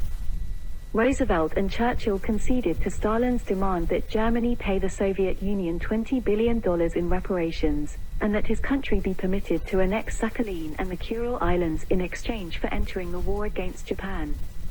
An agreement was also made that a post-war Polish government should be a coalition consisting of both communist and conservative elements. Privately, Stalin sought to ensure that Poland would come fully under Soviet influence. The Red Army withheld assistance to Polish resistance fighters battling the Germans in the Warsaw Uprising, with Stalin believing that any victorious Polish militants could interfere with his aspirations to dominate Poland through a future Marxist government. Although concealing his desires from the other Allied leaders, Stalin placed great emphasis on capturing Berlin first, believing that this would enable him to bring more of Europe under long-term Soviet control. Churchill was concerned that this was the case and unsuccessfully tried to convince the US that the Western Allies should pursue the same goal. In April 1945, the Red Army seized Berlin, Hitler committed suicide, and Germany surrendered in May. Stalin had wanted Hitler captured alive. He had his remains brought to Moscow to prevent them becoming a relic for Nazi sympathizers. As the Red Army had conquered German territory, they discovered the extermination camps that the Nazi administration had run. Many Soviet soldiers engaged in looting, pillaging, and rape, both in Germany and parts of Eastern Europe.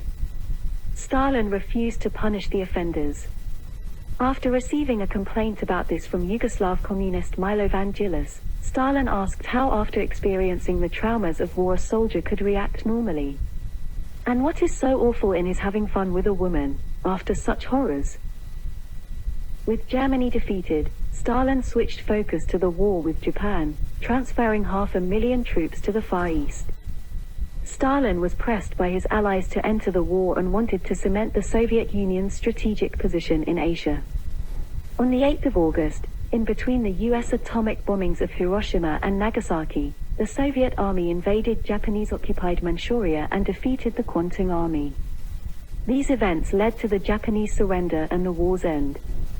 Soviet forces continued to expand until they occupied all their territorial concessions, but the US rebuffed Stalin's desire for the Red Army to take a role in the Allied occupation of Japan. Stalin attended the Potsdam Conference in July-August 1945, alongside his new British and US counterparts, Prime Minister Clement Attlee and President Harry Truman. At the conference, Stalin repeated previous promises to Churchill that he would refrain from a Sovietization of Eastern Europe.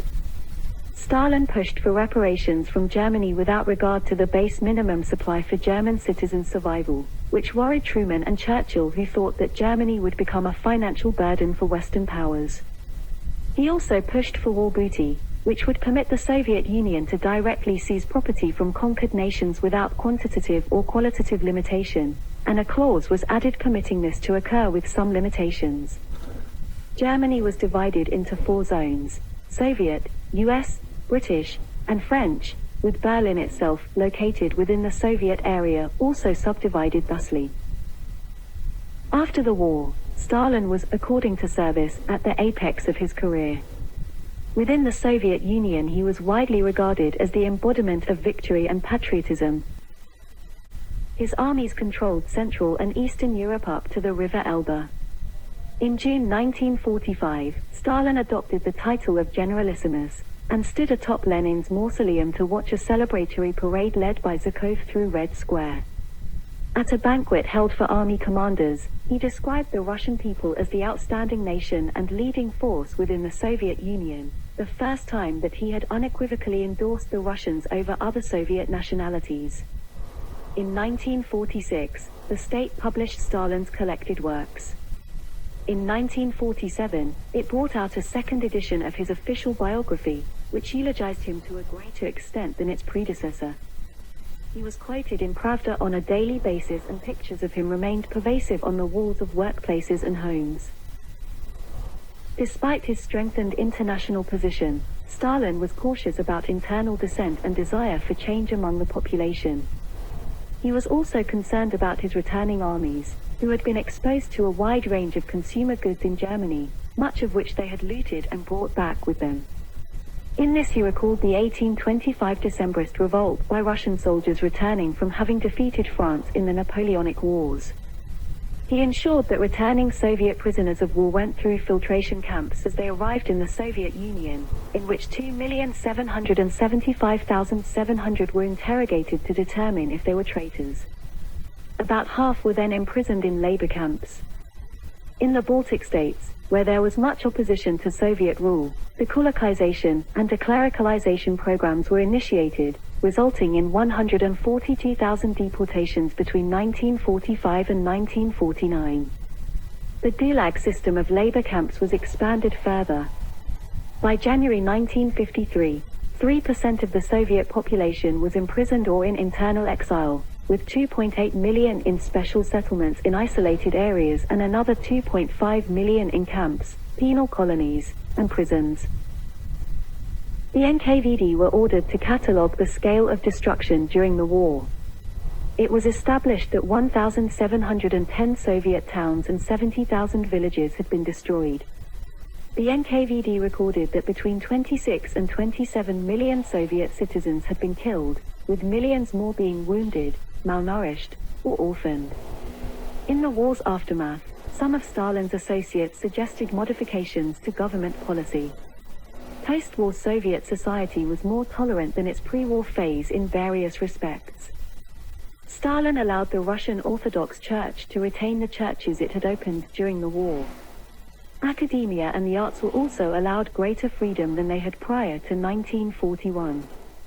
Recognizing the need for drastic steps to be taken to combat inflation and promote economic regeneration, in December 1947 Stalin's government devalued the ruble and abolished the ration book system. Capital punishment was abolished in 1947 but reinstalled in 1950. Stalin's health was deteriorating, and heart problems forced a 2-month vacation in the latter part of 1945. He grew increasingly concerned that senior political and military figures might try to oust him. He prevented any of them from becoming powerful enough to rival him and had their apartments bugged with listening devices. He demoted Molotov, and increasingly favored Beria and Malenkov for key positions. In 1949, he brought Nikita Khrushchev from Ukraine to Moscow, appointing him a Central Committee secretary and the head of the city's party branch. In the Leningrad affair, the city's leadership was purged amid accusations of treachery. Executions of many of the accused took place in 1950. In the post-war period there were often food shortages in Soviet cities, and the USSR experienced a major famine from 1946 to 1947. Sparked by a drought and ensuing bad harvest in 1946, it was exacerbated by government policy towards food procurement, including the state's decision to build up stocks and export food internationally rather than distributing it to famine-hit areas.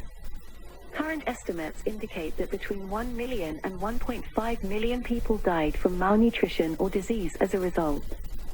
While agricultural production stagnated, Stalin focused on a series of major infrastructure projects, including the construction of hydroelectric plants, canals, and railway lines running to the polar north. Much of this was constructed by prison labor.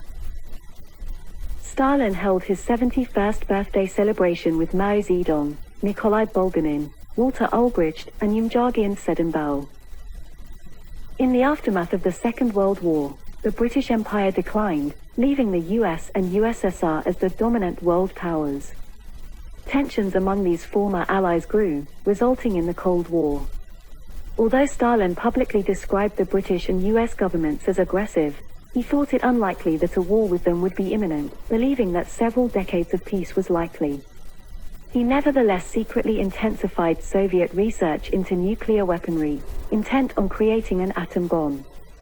Still, Stalin foresaw the undesirability of a nuclear conflict, saying in 1949 that atomic weapons can hardly be used without spelling the end of the world.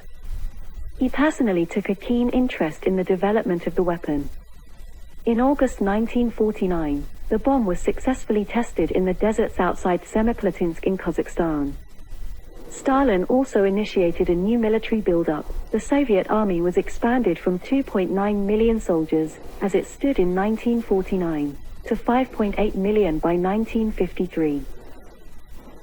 The US began pushing its interests on every continent, acquiring Air Force bases in Africa and Asia and ensuring pro-US regimes took power across Latin America. It launched the Marshall Plan in June 1947, with which it sought to undermine Soviet hegemony in Eastern Europe. The US also offered financial assistance as part of the Marshall Plan on the condition that they opened their markets to trade, aware that the Soviets would never agree. The Allies demanded that Stalin withdraw the Red Army from northern Iran. He initially refused, leading to an international crisis in 1946, but 1 year later Stalin finally relented and moved the Soviet troops out. Stalin also tried to maximize Soviet influence on the world stage, unsuccessfully pushing for Libya, recently liberated from Italian occupation, to become a Soviet protectorate.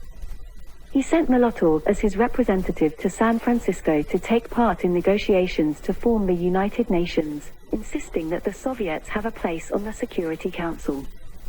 In April 1949, the Western powers established the North Atlantic Treaty Organization, NATO, an international military alliance of capitalist countries. Within Western countries, Stalin was increasingly portrayed as the most evil dictator alive and compared to Hitler. In 1948, Stalin edited and rewrote sections of Falsifiers of History, published as a series of Pravda articles in February 1948 and then in book form. Written in response to public revelations of the 1939 Soviet alliance with Germany, it focused on blaming Western powers for the war. He erroneously claimed that the initial German advance in the early part of the war was not a result of Soviet military weakness, but rather a deliberate Soviet strategic retreat. In 1949, celebrations took place to mark Stalin's 70th birthday, although he was 71 at the time, at which Stalin attended an event in the Bolshoi Theater alongside Marxist-Leninist leaders from across Europe and Asia. After the war, Stalin sought to retain Soviet dominance across Eastern Europe while expanding its influence in Asia. Cautiously regarding the responses from the Western Allies, Stalin avoided immediately installing Communist Party governments across Eastern Europe, instead initially ensuring that Marxist-Leninists were placed in coalition ministries. In contrast to his approach to the Baltic states, he rejected the proposal of merging the new communist states into the Soviet Union, rather recognizing them as independent nation-states. He was faced with the problem that there were few Marxists left in Eastern Europe, with most having been killed by the Nazis. He demanded that war reparations be paid by Germany and its Axis allies Hungary, Romania, and the Slovak Republic. Aware that these countries had been pushed towards socialism through invasion rather than by proletarian revolution, Stalin referred to them not as dictatorships of the proletariat but as people's democracies, suggesting that in these countries there was a pro-socialist alliance combining the proletariat, peasantry, and lower middle class. Churchill observed that an Iron Curtain had been drawn across Europe, separating the East from the West. In September 1947, a meeting of East European communist leaders was held in Szklarska Poręba, Poland, from which was formed Comingform to coordinate the communist parties across Eastern Europe and also in France and Italy. Stalin did not personally attend the meeting, sending Zdanov in his place. Various East European communists also visited Stalin in Moscow. There, he offered advice on their ideas. For instance, he cautioned against the Yugoslav idea for a Balkan Federation incorporating Bulgaria and Albania. Stalin had a particularly strained relationship with Yugoslav leader Josip Broz Tito due to the latter's continued calls for Boer Confederation and for Soviet aid for the communist forces in the ongoing Greek Civil War. In March 1948, Stalin launched an anti-Tito campaign, accusing the Yugoslav communists of adventurism and deviating from Marxist-Leninist doctrine. At the Second Coming Form Conference, held in Bucharest in June 1948, East European communist leaders all denounced Tito's government, accusing them of being fascists and agents of Western capitalism. Stalin ordered several assassination attempts on Tito's life and contemplated invading Yugoslavia. Stalin suggested that a unified, but demilitarized, German state be established, hoping that it would either come under Soviet influence or remain neutral. When the US and UK remained opposed to this, Stalin sought to force their hand by blockading Berlin in June 1948. He gambled that the others would not risk war, but they airlifted supplies into West Berlin until May 1949, when Stalin relented and ended the blockade. In September 1949, the Western powers transformed Western Germany into an independent Federal Republic of Germany. In response, the Soviets formed East Germany into the German Democratic Republic in October. In accordance with their earlier agreements, the Western powers expected Poland to become an independent state with free democratic elections. In Poland, the Soviets merged various socialist parties into the Polish United Workers' Party, and vote rigging was used to ensure that it secured office. The 1947 Hungarian elections were also rigged, with the Hungarian Working People's Party taking control. In Czechoslovakia, where the Communists did have a level of popular support, they were elected the largest party in 1946. Monarchy was abolished in Bulgaria and Romania. Across Eastern Europe, the Soviet model was enforced, with a termination of political pluralism, agricultural collectivization, and investment in heavy industry. It was aimed for economic autarky within the Eastern Bloc. In October 1949, Chinese Communist leader Mao Zedong took power in China. With this accomplished, Marxist governments now controlled a third of the world's land mass. Privately, Stalin revealed that he had underestimated the Chinese Communists and their ability to win the Civil War, instead encouraging them to make another peace with the KMT. In December 1949, Mao visited Stalin. Initially, Stalin refused to repeal the Sino-Soviet Treaty of 1945, which significantly benefited the Soviet Union over China, although in January 1950 he relented and agreed to sign a new treaty between the two countries. Stalin was concerned that Mao might follow Tito's example by pursuing a course independent of Soviet influence, and made it known that if displeased he would withdraw assistance from China. The Chinese desperately needed said assistance after decades of civil war. At the end of the Second World War, the Soviet Union and the United States divided up the Korean Peninsula, formerly a Japanese colonial possession, along the 38th parallel, setting up a communist government in the north and a pro-Western government in the south. North Korean leader Kim Il-sung visited Stalin in March 1949 and again in March 1950. He wanted to invade the south, and although Stalin was initially reluctant to provide support, he eventually agreed by May 1950. The North Korean army launched the Korean War by invading the south in June 1950, making swift gains and capturing Seoul. Both Stalin and Mao believed that a swift victory would ensue. The US went to the UN Security Council, which the Soviets were boycotting over its refusal to recognize Mao's government, and secured military support for the South Koreans. US-led forces pushed the North Koreans back. Stalin wanted to avoid direct Soviet conflict with the US, convincing the Chinese to aid the North. The Soviet Union was one of the first nations to extend diplomatic recognition to the newly created State of Israel in 1948, in hopes of obtaining an ally in the Middle East. When the Israeli ambassador Golda Meir arrived in the USSR, Stalin was angered by the Jewish crowds who gathered to greet her. He was further angered by Israel's growing alliance with the US. After Stalin fell out with Israel, he launched an anti-Jewish campaign within the Soviet Union and the Eastern Bloc. In November 1948, he abolished the JAC, and show trials took place for some of its members. The Soviet press engaged in attacks on Zionism, Jewish culture, and rootless cosmopolitanism, with growing levels of antisemitism being expressed across Soviet society. Stalin's increasing tolerance of antisemitism may have stemmed from his increasing Russian nationalism or from the recognition that antisemitism had proved a useful mobilizing tool for Hitler and that he could do the same. He may have increasingly viewed the Jewish people as a counter-revolutionary nation whose members were loyal to the US.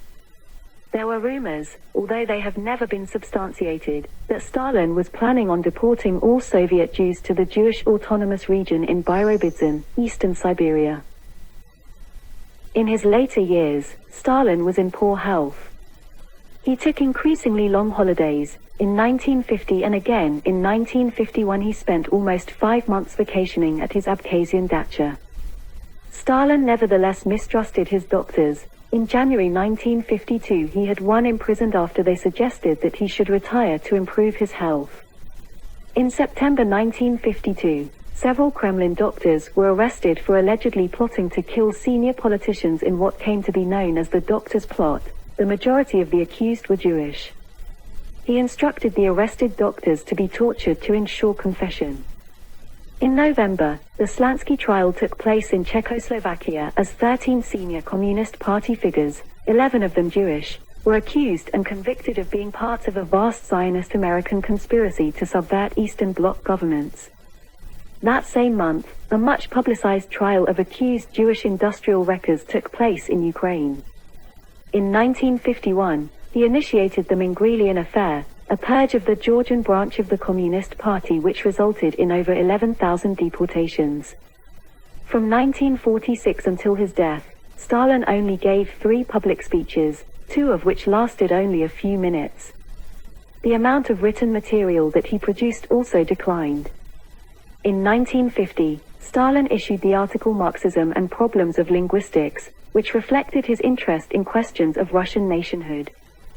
In 1952, Stalin's last book, Economic Problems of Socialism in the USSR, was published. It sought to provide a guide to leading the country after his death. In October 1952, Stalin gave an hour-and-a-half speech at the Central Committee plenum. There, he emphasized what he regarded as leadership qualities necessary in the future and highlighted the weaknesses of various potential successors, particularly Molotov and Mikoyan. In 1952, he also eliminated the Politburo and replaced it with a larger version which he called the Presidium. On the 1st of March 1953, Stalin's staff found him semi-conscious on the bedroom floor of his Kuntsevo dacha. He had suffered a cerebral hemorrhage. He was moved onto a couch and remained there for 3 days. He was hand-fed using a spoon, given various medicines and injections, and leeches were applied to him. Svetlana and Vasily were called to the dacha on the 2nd of March. The latter was drunk and angrily shouted at the doctors, resulting in him being sent home. Stalin died on the 5th of March 1953. According to Svetlana, it had been a difficult and terrible death. An autopsy revealed that he had died of a cerebral hemorrhage and that he also suffered from severe damage to his cerebral arteries due to atherosclerosis. It is conjectured that Stalin was murdered. Beria has been suspected of murder, although no firm evidence has ever appeared. Stalin's death was announced on the 6th of March. The body was embalmed, and then placed on display in Moscow's House of Unions for 3 days. Crowds were such that a crush killed about 100 people. The funeral involved the body being laid to rest in Lenin's mausoleum in Red Square on the 9th of March. Hundreds of thousands attended. That month featured a surge in arrests for anti-Soviet agitation as those celebrating Stalin's death came to police attention. The Chinese government instituted a period of official mourning for Stalin's death. Stalin left no anointed successor nor a framework within which a transfer of power could take place. The Central Committee met on the day of his death, with Malenkov, Beria, and Khrushchev emerging as the party's key figures. The system of collective leadership was restored, and measures introduced to prevent any one member attaining autocratic domination again. The collective leadership included the following 8 senior members of the Presidium of the Central Committee of the Communist Party of the Soviet Union, listed according to the order of precedence presented formally on the 5th of March 1953. Georgy Malenkov, Lavrenti Beria, Vyacheslav Molotov, Kliment Voroshilov, Nikita Khrushchev, Nikolai Bulganin, Lazar Kaganovich, and Anastas Mikoyan. Reforms to the Soviet system were immediately implemented. Economic reform scaled back the mass construction projects, placed a new emphasis on house building, and eased the levels of taxation on the peasantry to stimulate production. The new leaders sought rapprochement with Yugoslavia and a less hostile relationship with the US, pursuing a negotiated end to the Korean War in July 1953. The doctors who had been imprisoned were released and the anti-Semitic purges ceased. A mass amnesty for those imprisoned for non-political crimes was issued, halving the country's inmate population, while the state security and gulag systems were reformed, with torture being banned in April 1953. Stalin claimed to have embraced Marxism at the age of 15, and it served as the guiding philosophy throughout his adult life. According to Kotkin, Stalin held zealous Marxist convictions, while Montefiore suggested that Marxism held a quasi-religious value for Stalin. Although he never became a Georgian nationalist, during his early life elements from Georgian nationalist thought blended with Marxism in his outlook. The historian Alfred J. Reber noted that he had been raised in a society where rebellion was deeply rooted in folklore and popular rituals. Stalin believed in the need to adapt Marxism to changing circumstances. In 1917, he declared that there is dogmatic Marxism and there is creative Marxism. I stand on the ground of the latter. Volkogonov believed that Stalin's Marxism was shaped by his dogmatic turn of mind, suggesting that this had been instilled in the Soviet leader during his education in religious institutions. According to scholar Robert Service, Stalin's few innovations in ideology were crude, dubious developments of Marxism. Some of these derived from political expediency rather than any sincere intellectual commitment. Stalin would often turn to ideology post hoc to justify his decisions. Stalin referred to himself as a practic, meaning that he was more of a practical revolutionary than a theoretician.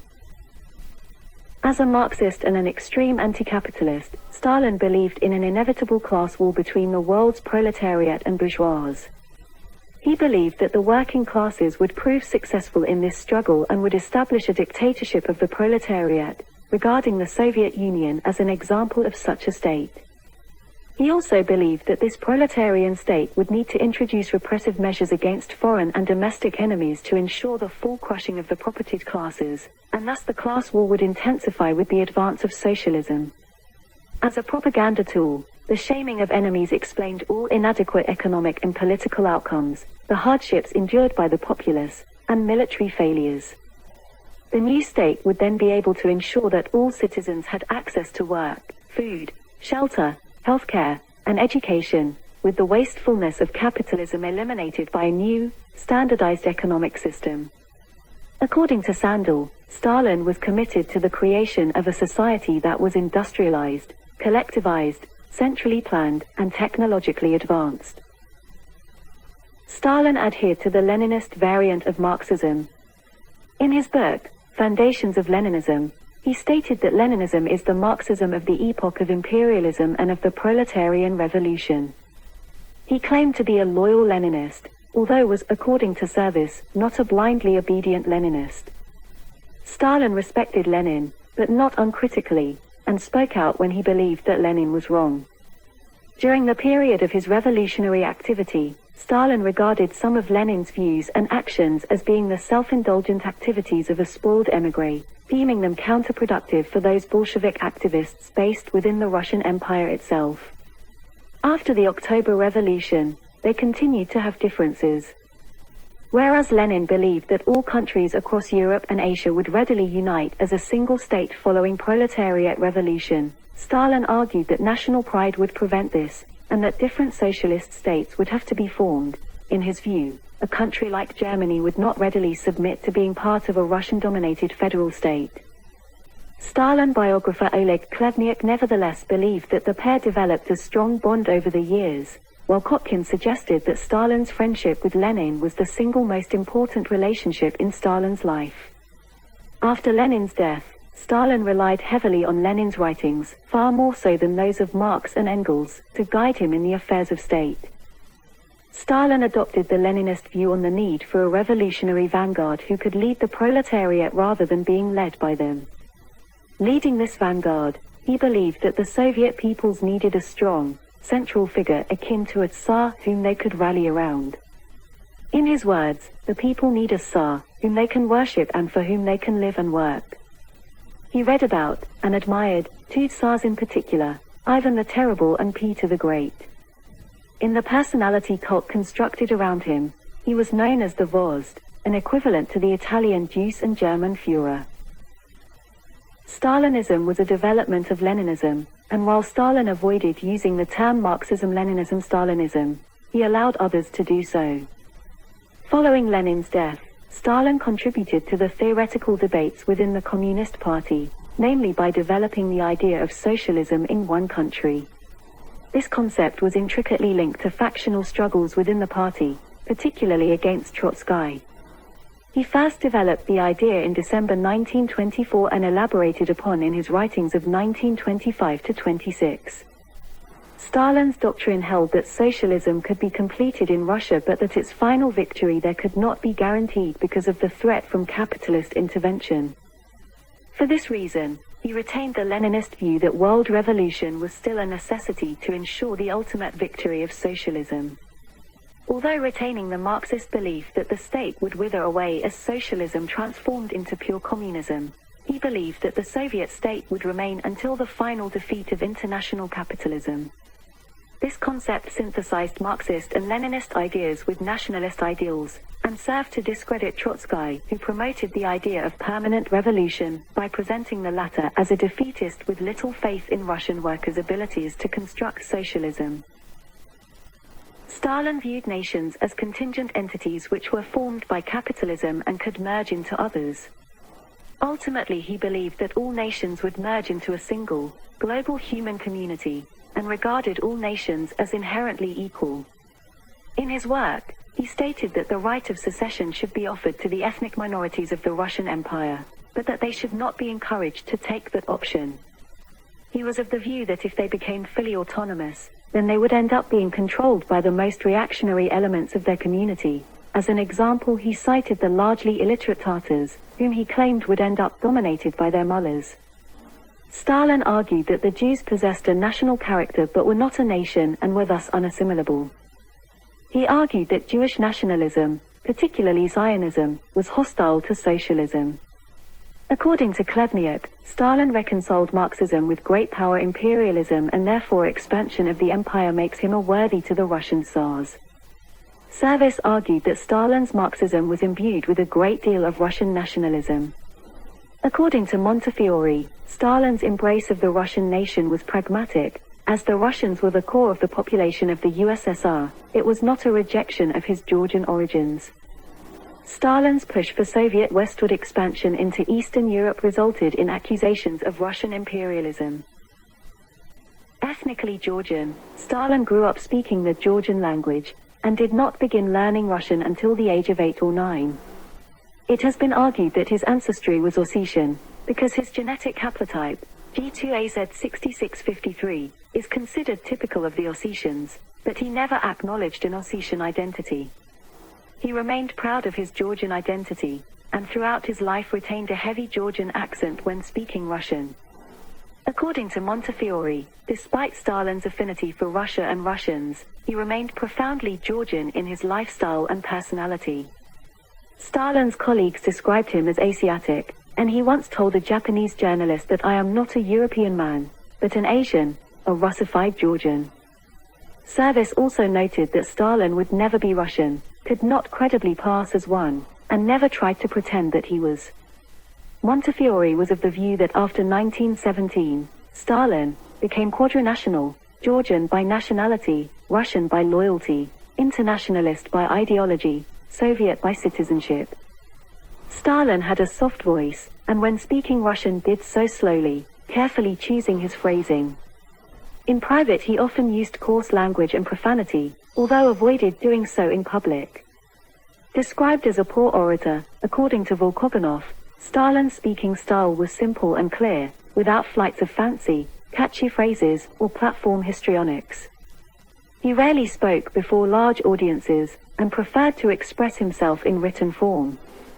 His writing style was similar, being characterized by its simplicity, clarity, and conciseness. Throughout his life, he used various nicknames and pseudonyms, including Koba, Siselo, and Ivanov. Adopting Stalin in 1912, it was based on the Russian word for steel and has often been translated as Man of Steel. In adulthood, Stalin measured 5 feet 7 inches, 1.7 meters. His mustached face was pockmarked from smallpox during childhood. This was airbrushed from published photographs. He was born with a webbed left foot, and his left arm had been permanently injured in childhood, which left it shorter than his right and lacking in flexibility, which was probably the result of being hit, at the age of 12, by a horse-drawn carriage. During his youth, Stalin cultivated a scruffy appearance in rejection of middle-class aesthetic values. By 1907, he grew his hair long and often wore a beard. For clothing, he often wore a traditional Georgian choker or a red satin shirt with a grey coat and black fedora. From mid-1918 until his death, he favored military-style clothing, in particular long black boots, light-colored collarless tunics, and a gun. He was a lifelong smoker, who smoked both a pipe and cigarettes. He had few material demands and lived plainly, with simple and inexpensive clothing and furniture. His interest was in power rather than wealth. As leader of the Soviet Union, Stalin typically awoke around 11 a.m., with lunch being served between 3 and 5 p.m. and dinner no earlier than 9 p.m. He then worked late into the evening. He often dined with other Politburo members and their families. As leader, he rarely left Moscow unless to go to one of his dachas for holiday. He disliked travel, and refused to travel by plane. His choice of favored holiday house changed over the years, although he holidayed in southern parts of the USSR every year from 1925 to 1936 and again from 1945 to 1951. Along with other senior figures, he had a dacha at Zubalova, 35 kilometers outside Moscow, although ceased using it after Nadezhda's 1932 suicide. After 1932, he favored holidays in Abkhazia, being a friend of its leader, Nestor Lakoba. In 1934, his new Kuntsevo dacha was built, 9 kilometers from the Kremlin. It became his primary residence. In 1935 he began using a new dacha provided for him by Lakoba at Novy Afon. In 1936, he had the Kolodnaya Reka dacha built on the Abkhazian coast, designed by Myron Mazhanov. Trotsky and several other Soviet figures promoted the idea that Stalin was a mediocrity. This gained widespread acceptance outside the Soviet Union during his lifetime but was misleading. According to biographer Montefiore, it is clear from hostile and friendly witnesses alike that Stalin was always exceptional, even from childhood. Stalin had a complex mind, great self-control, and an excellent memory. He was a hard worker, and displayed a keen desire to learn. When in power, he scrutinized many details of Soviet life, from film scripts to architectural plans and military hardware. According to Volkogonov, Stalin's private life and working life were one and the same. He did not take days off from political activities. Stalin could play different roles to different audiences, and was adept at deception, often deceiving others as to his true motives and aims. Several historians have seen it as appropriate to follow Lazar Kaganovich's description of there being several Stalins as a means of understanding his multifaceted personality. He was a good organizer, with a strategic mind, and judged others according to their inner strength, practicality, and cleverness. He acknowledged that he could be rude and insulting, but he rarely raised his voice in anger. As his health deteriorated in later life, he became increasingly unpredictable and bad-tempered. Despite his tough-talking attitude, he could be very charming. When relaxed, he cracked jokes and mimicked others. Montefiore suggested that this charm was the foundation of Stalin's power in the party. Stalin was ruthless, temperamentally cruel, and had a propensity for violence high even among the Bolsheviks. He lacked compassion, something Volkoganov suggested might have been accentuated by his many years in prison and exile, although he was capable of acts of kindness to strangers, even amid the Great Terror. He was capable of self-righteous indignation, and was resentful and vindictive, holding on to grudges for many years. By the 1920s, he was also suspicious and conspiratorial, prone to believing that people were plotting against him and that there were vast international conspiracies behind acts of dissent. He never attended torture sessions or executions, although Service thought Stalin derived deep satisfaction from degrading and humiliating people and enjoyed keeping even close associates in a state of unrelieved fear. Montefiore thought Stalin's brutality marked him out as a natural extremist. Service suggested he had tendencies toward a paranoid and sociopathic personality disorder.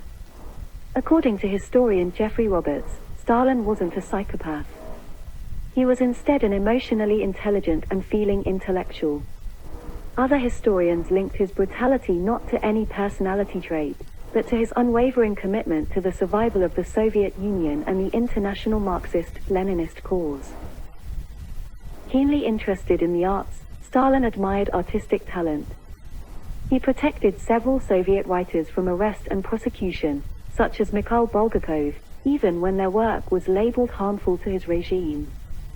He enjoyed listening to classical music, owning around 2,700 records, and frequently attending the Bolshoi Theater during the 1930s and 1940s. His taste in music and theater was conservative, favoring classical drama, opera, and ballet over what he dismissed as experimental formalism. He also favored classical forms in the visual arts, disliking avant-garde styles like Cubism and Futurism. He was a voracious reader, with having a personal library of over 20,000 books. Little of this was fiction, although he could cite passages from Alexander Pushkin, Nikolai Nekrasov, and Walt Whitman by heart. Stalin's favorite subject was history, closely followed by Marxist theory and then fiction. He favored historical studies, keeping up with debates in the study of Russian, Mesopotamian, ancient Roman, and Byzantine history. He was very interested in the reigns of Ivan the Terrible, Peter the Great, and Catherine the Great. An autodidact, he claimed to read as many as 500 pages a day, with Montefiore regarding him as an intellectual. Lenin was his favorite author, but he also read, and sometimes appreciated, a great deal of writing by Leon Trotsky and other archenemies.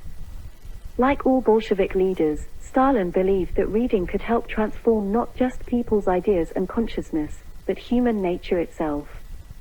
Stalin also enjoyed watching films late at night at cinemas installed in the Kremlin and his dachas.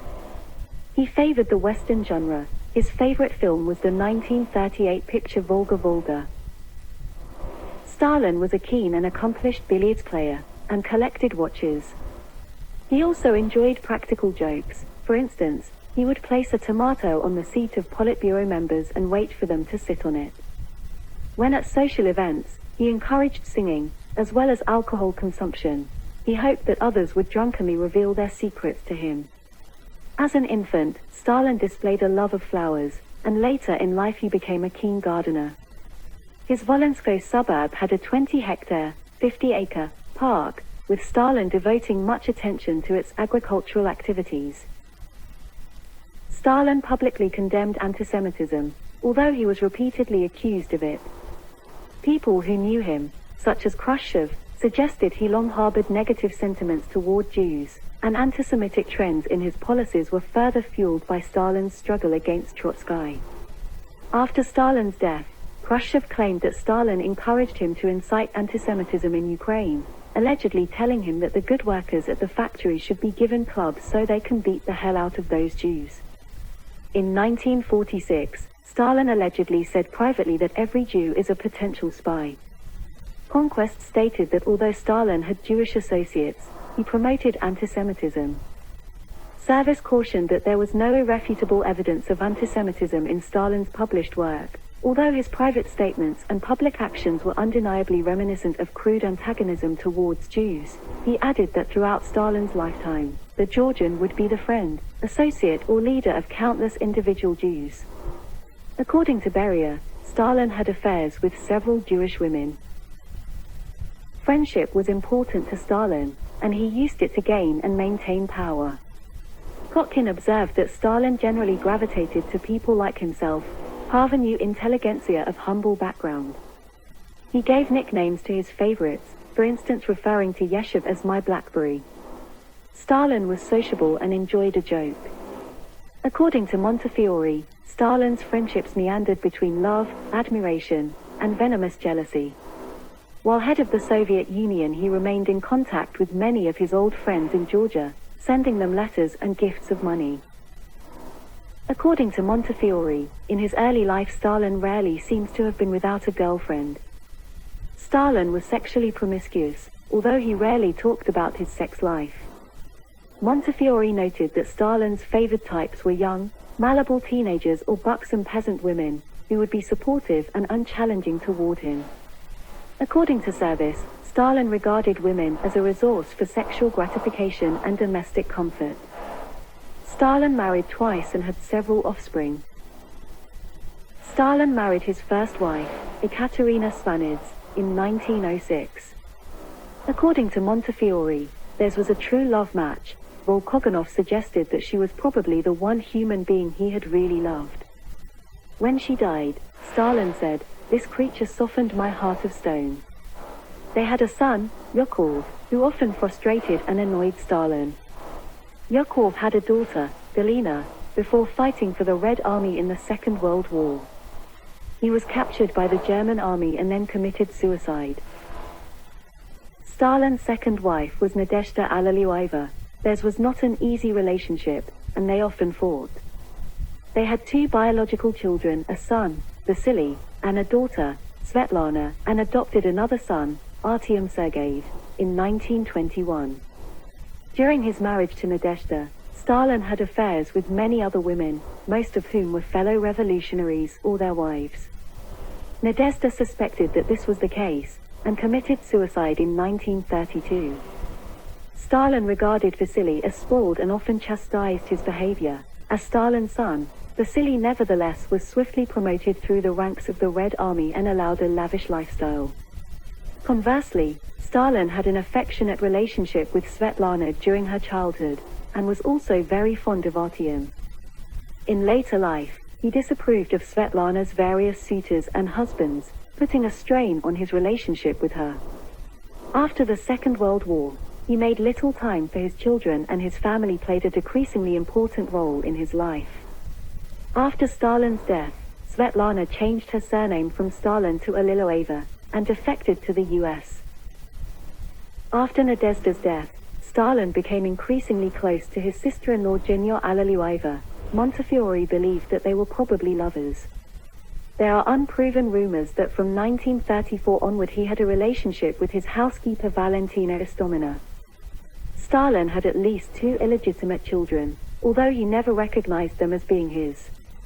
One of them, Konstantin Kuzakov, later taught philosophy at the Leningrad Military Mechanical Institute, but never met his father. The other, Alexander, was the son of Lydia Pereprigina. He was raised as the son of a peasant fisherman, and the Soviet authorities made him swear never to reveal that Stalin was his biological father. The historian Robert Conquest stated that Stalin perhaps determined the course of the 20th century more than any other individual. Biographers like Service and Volkogonov have considered him an outstanding and exceptional politician. Montefiore labeled Stalin as that rare combination, both intellectual and killer, a man who was the ultimate politician and the most elusive and fascinating of the 20th century titans. According to historian Kevin McDermott, interpretations of Stalin range from the sycophantic and adulatory to the vitriolic and condemnatory. For most Westerners and anti-communist Russians, he is viewed overwhelmingly negatively as a mass murderer. For significant numbers of Russians and Georgians, he is regarded as a great statesman and state builder.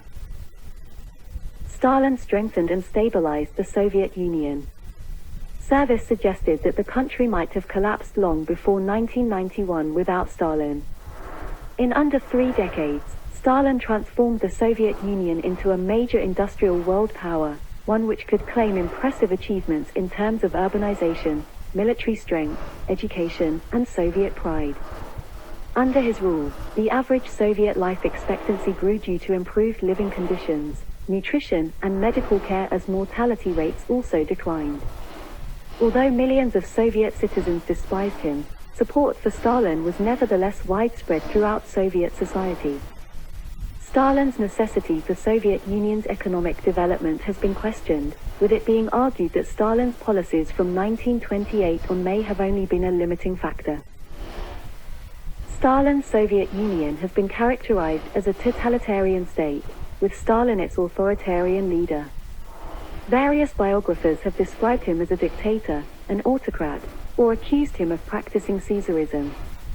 Montefiore argued that while Stalin initially ruled as part of a Communist Party oligarchy, the Soviet government transformed from this oligarchy into a personal dictatorship in 1934, with Stalin only becoming absolute dictator between March and June 1937, when senior military and NKVD figures were eliminated.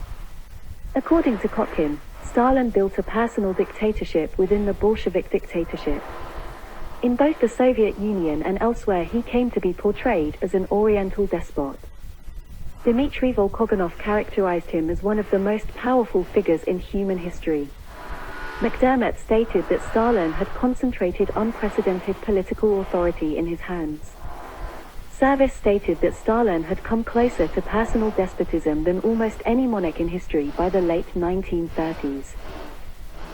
McDermott nevertheless cautioned against oversimplistic stereotypes promoted in the fiction of writers like Alexander Solzhenitsyn, Vasily Grossman, and Anatoly Rybakov, that portrayed Stalin as an omnipotent and omnipresent tyrant who controlled every aspect of Soviet life through repression and totalitarianism. Service similarly warned of the portrayal of Stalin as an unimpeded despot, noting that powerful though he was, his powers were not limitless, and his rule depended on his willingness to conserve the Soviet structure he had inherited. Kotkin observed that Stalin's ability to remain in power relied on him having a majority in the Politburo at all times. Klevniuk noted that at various points, particularly when Stalin was old and frail, there were periodic manifestations in which the party oligarchy threatened his autocratic control. Stalin denied to foreign visitors that he was a dictator, stating that those who labeled him such did not understand the Soviet governance structure. A vast literature devoted to Stalin has been produced. During Stalin's lifetime, his approved biographies were largely hagiographic in content. Stalin ensured that these works gave very little attention to his early life, particularly because he did not wish to emphasize his Georgian origins in a state numerically dominated by Russians. Since his death, many more biographies have been written, although until the 1980s these relied largely on the same sources of information. Under Mikhail Gorbachev's Soviet administration, various previously classified files on Stalin's life were made available to historians, at which point Stalin became one of the most urgent and vital issues on the public agenda in the Soviet Union. After the dissolution of the Union in 1991, the rest of the archives were open to historians, resulting in much new information about Stalin coming to light, and producing a flood of new research. Leninists remain divided in their views on Stalin. Some view him as Lenin's authentic successor, while others believe he betrayed Lenin's ideas by deviating from them. The socio-economic nature of Stalin's Soviet Union has also been much debated, varyingly being labeled a form of state socialism, state capitalism, bureaucratic collectivism, or a totally unique mode of production. Socialist writers like Volkogonov have acknowledged that Stalin's actions damaged the enormous appeal of socialism generated by the October Revolution. With a high number of excess deaths occurring under his rule, Stalin has been labeled one of the most notorious figures in history. These deaths occurred as a result of collectivization, famine, terror campaigns, disease, war, and mortality rates in the Gulag. As the majority of excess deaths under Stalin were not direct killings, the exact number of victims of Stalinism is difficult to calculate due to lack of consensus among scholars on which deaths can be attributed to the regime. Official records reveal 799,455 documented executions in the Soviet Union between 1921 and 1953.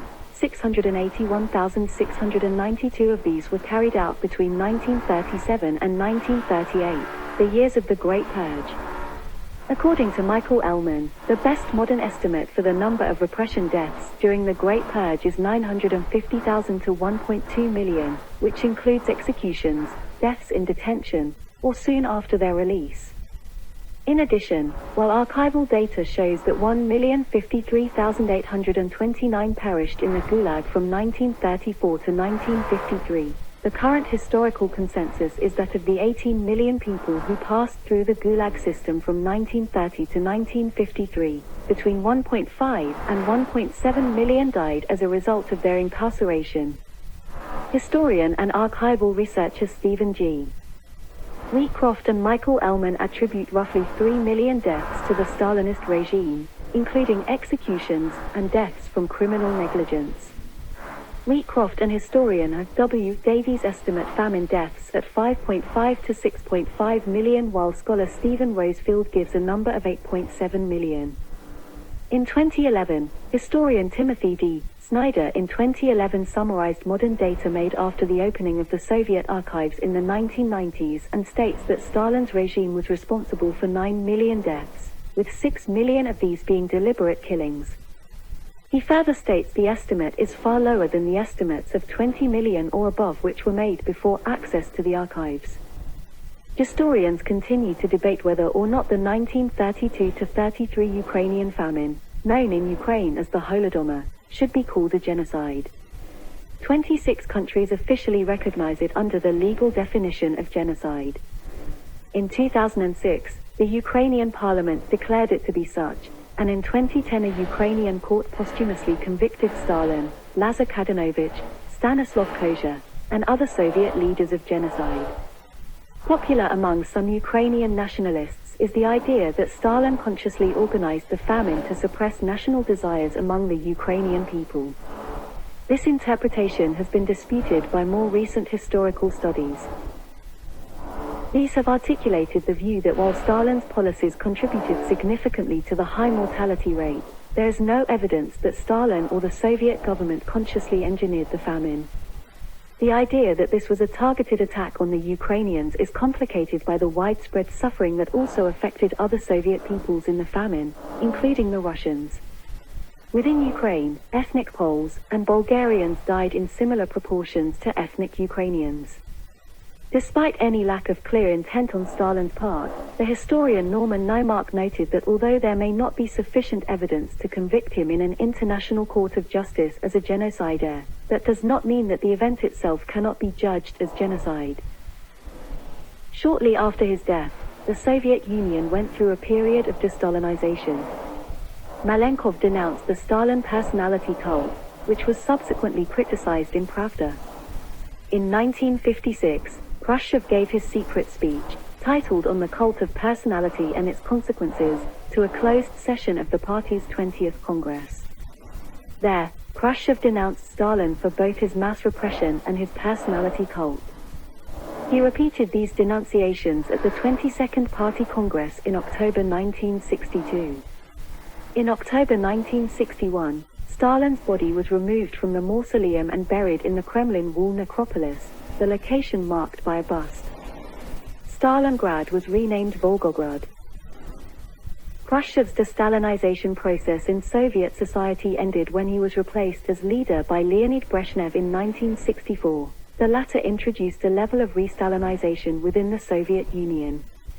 In 1969 and again in 1979, plans were proposed for a full rehabilitation of Stalin's legacy, but on both occasions were defeated by critics within the Soviet and international Marxist-Leninist movement. Gorbachev saw the total denunciation of Stalin as necessary for the regeneration of Soviet society.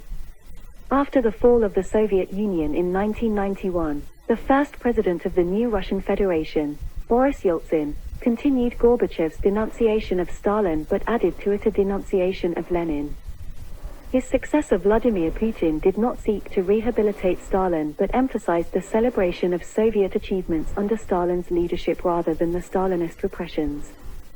In October 2017, Putin opened the Wall of Grief Memorial in Moscow, noting that the terrible past would neither be justified by anything nor erased from the national memory.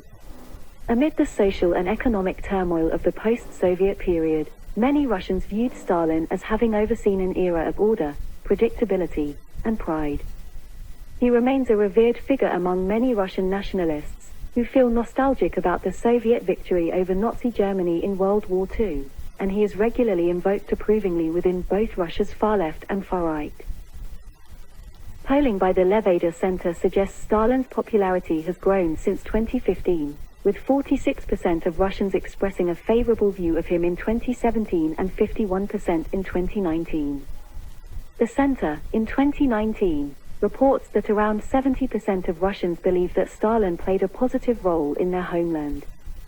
A 2021 survey by the center showed that Joseph Stalin was named by 39% of Russians as the most outstanding figure of all times and nations, and while nobody received an absolute majority, Stalin was very clearly in first place, followed by Vladimir Lenin with 30% and Alexander Pushkin with 23%.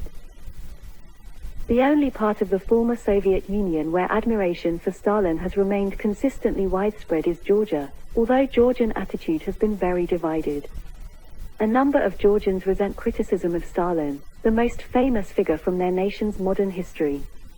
A 2013 survey by Tbilisi State University found 45% of Georgians expressing a positive attitude to him.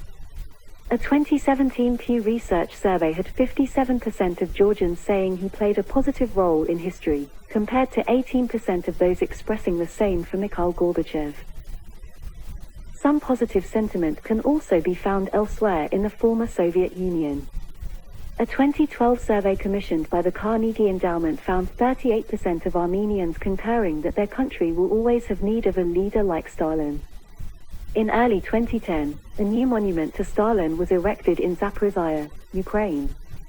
In December 2010, unknown persons cut off its head and it was destroyed in an explosion in 2011.